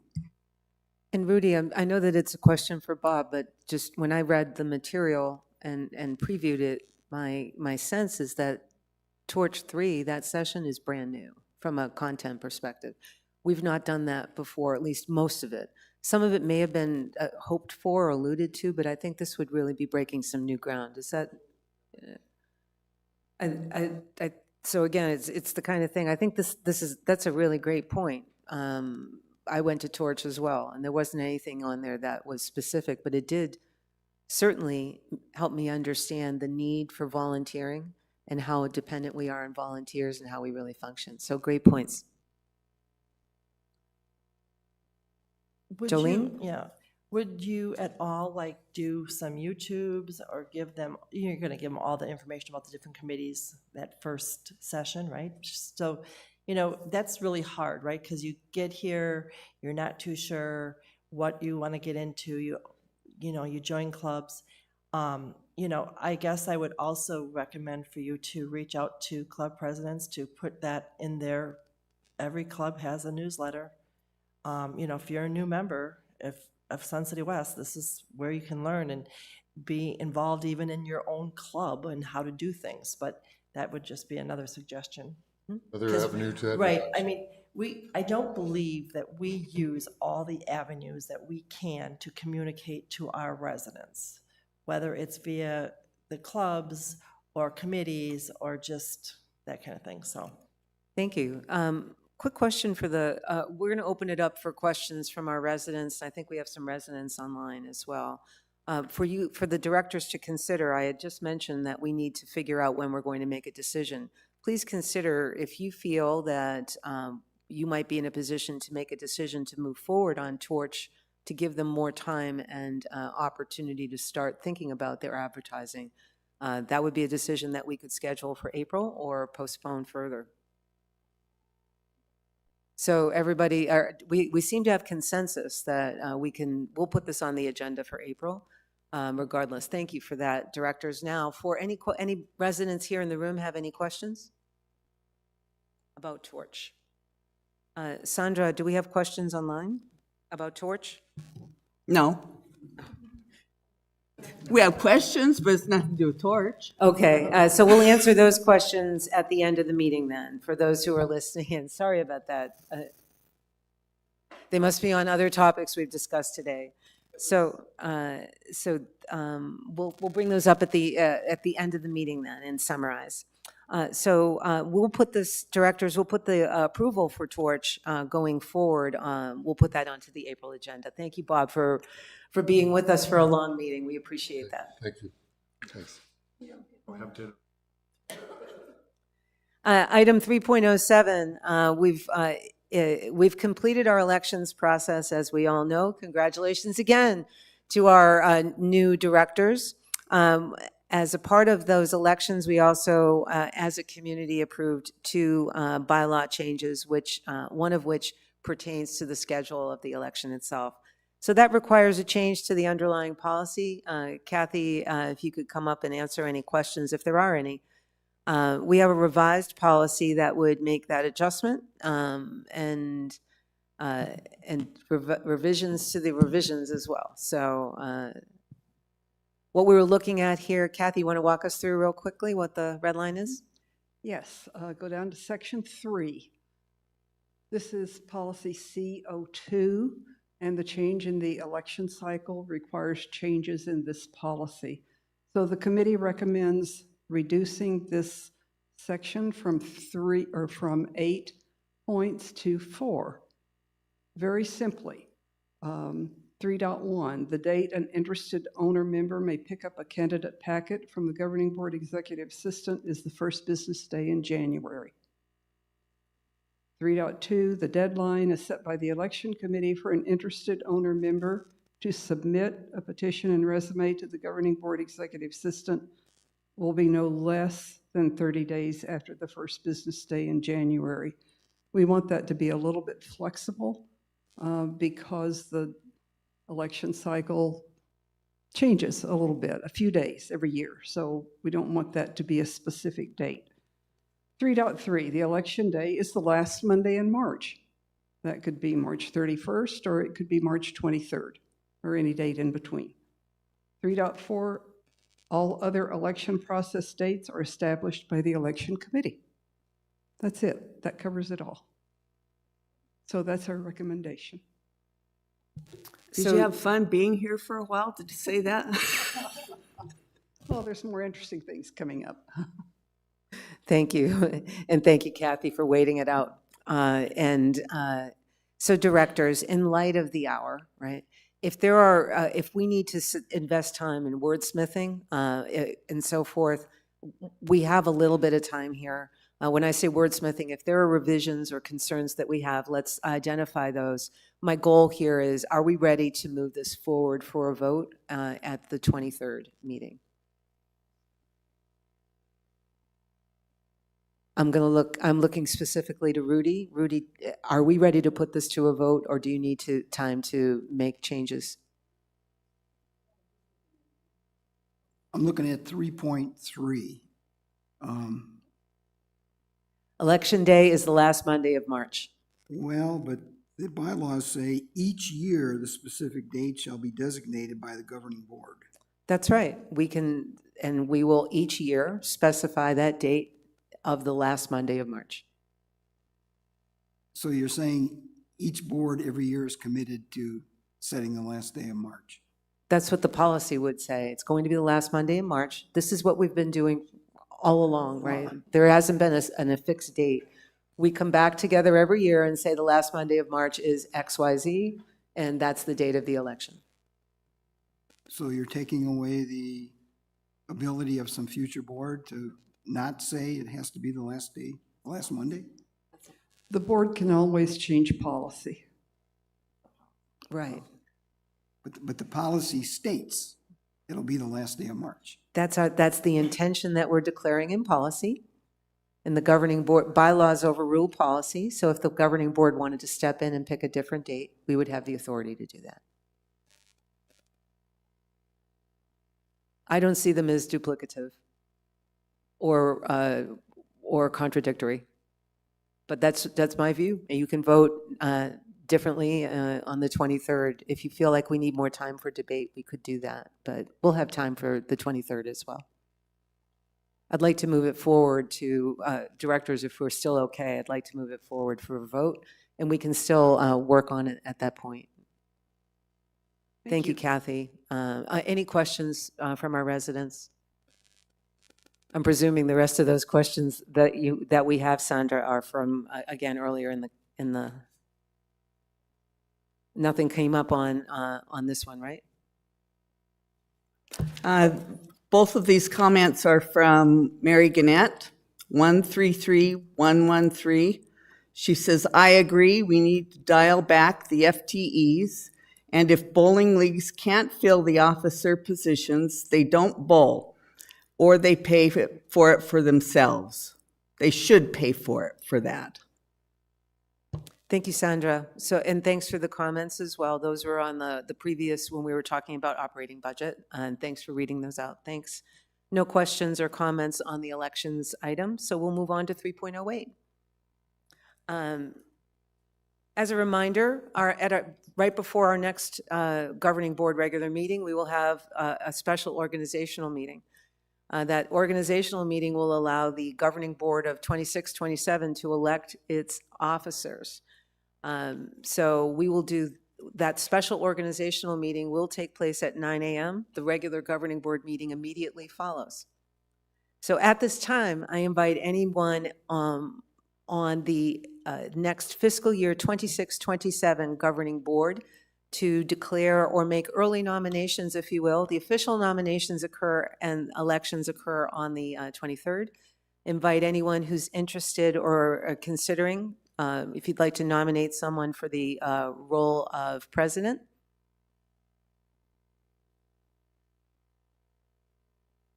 Okay, I think I heard from Sandra. Sandra, go ahead. Eeny, meeny, miny, moe. I would like to elect Alan to be the president. Nominate. Oh, nominate, excuse me. And Alan, Do we have a second? you don't need it, it's not a motion. It will be on the 23rd. So Alan, if you are nominated on the 23rd, would you accept? Excellent. Are there any other declarations, self-nominations, or nominations for the office of president at this date? I would nominate myself for treasurer again. I was looking for president, but that's fine. Ah, nope. Moving us along, good for you. Nope. Keep this thing going. Okay, and again, the actual nominations and that whole process occurs on the 23rd. Hearing no other declarations or nominations at this date, we'll move on to vice president. Any declarations or nominations for vice president? I'd like to nominate myself for vice president. Obviously, if you're declaring, so you would accept that, so very good. And are there any other nominations or declarations? Okay, none at this time. Plenty of time to be thinking about it. And for treasurer, Ann has already declared her intention to run for treasurer. Are there other declarations or nominations at this point for the office of treasurer?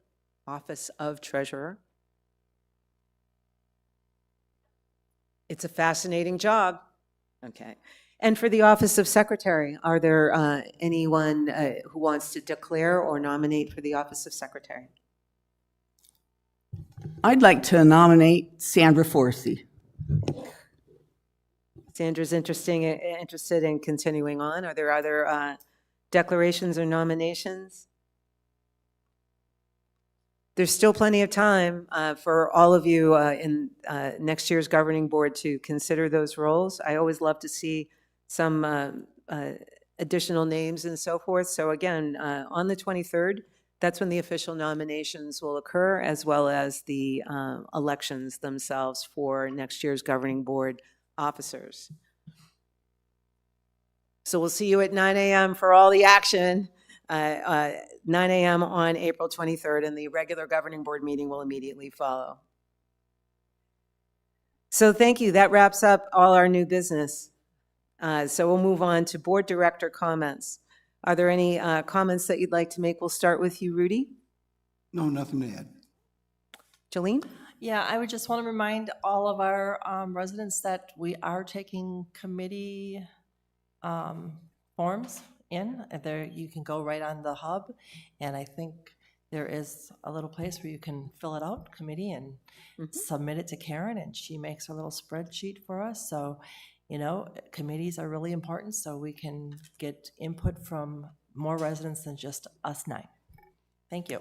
Yeah, the links are available for you on social media and on the website. Go to the governing board page and scroll down to the bottom for some details there in terms of the committee app. And the applications are due on May 15th at 2 p.m. Into that process. So thank you. Sandra, any questions? Comments? No, move it along. John? Nothing to add. Thank you. Ann? Nothing to add, thank you. Alan? Nothing to add. Beaten into submission. Nick? Nothing. Two quick reminders. I want to thank all the directors and all the staff for the extra work, due diligence on the pool and all the analysis that we're doing there. Want to remind us all that we have a rebranded. Oh, we have someone coming to the. We haven't called you yet. I'm still doing board director, so don't go anywhere, David. So we want to thank everybody for that. Thank everybody for their tenacity during the budget season. Welcome to budget season. We have the Boost Bar, which will be opening soon. I believe it's May 4th. So that will be the rebranded, redesigned, and all-new coffee bar at the R.H. Johnson Pool. As a coffeeholic, I'm looking forward to that. I could sure use it right now. We also have, look for some information on socials and on our media about a film crew that's is filming a documentary this month on Sun City West. So there'll be a filming rap party that's coming up. I believe that's April 24th. So lots of cool stuff happening. 29th. Wow. So we'll see you at Lizard Acres Pub to hear more about that on April the 29th. So with that, those are board director comments. Cliff, any comments on behalf of the general manager or staff? Beaten into submission. And we do have a resident at the microphone, David. David Bennett, 1378887. It was just a general question, I guess. You guys visited all these other facilities, and you said they really popped and everything, and you want to emulate them. I was just curious, how many of those are consistently in the top 10 communities in the nation? So I think what we're doing seems to be working pretty well as it is. Thank you. Thanks for the comment. One of the things that we realized is that in order to stay in the top 10 and to remain competitive is we have to anticipate what that competition is going to be. So perhaps some of these that we visited personally are not there, but we did a lot of analysis on that, and our consultants from Barry Dunn are doing a whole think tank exercise with those leading as well. Alan, you had a comment? So David, thank you for the question or the comment. I just want to assure you that the going out to look at all those communities was simply to make sure we understood what the marketplace out there is offering.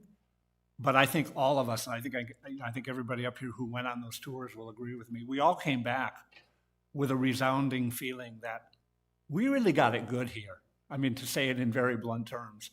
And so I want to assure you that emulating never entered, at least in my mind. Are there some good ideas out there? Absolutely. Are there some communities that are doing some really cool things? Absolutely.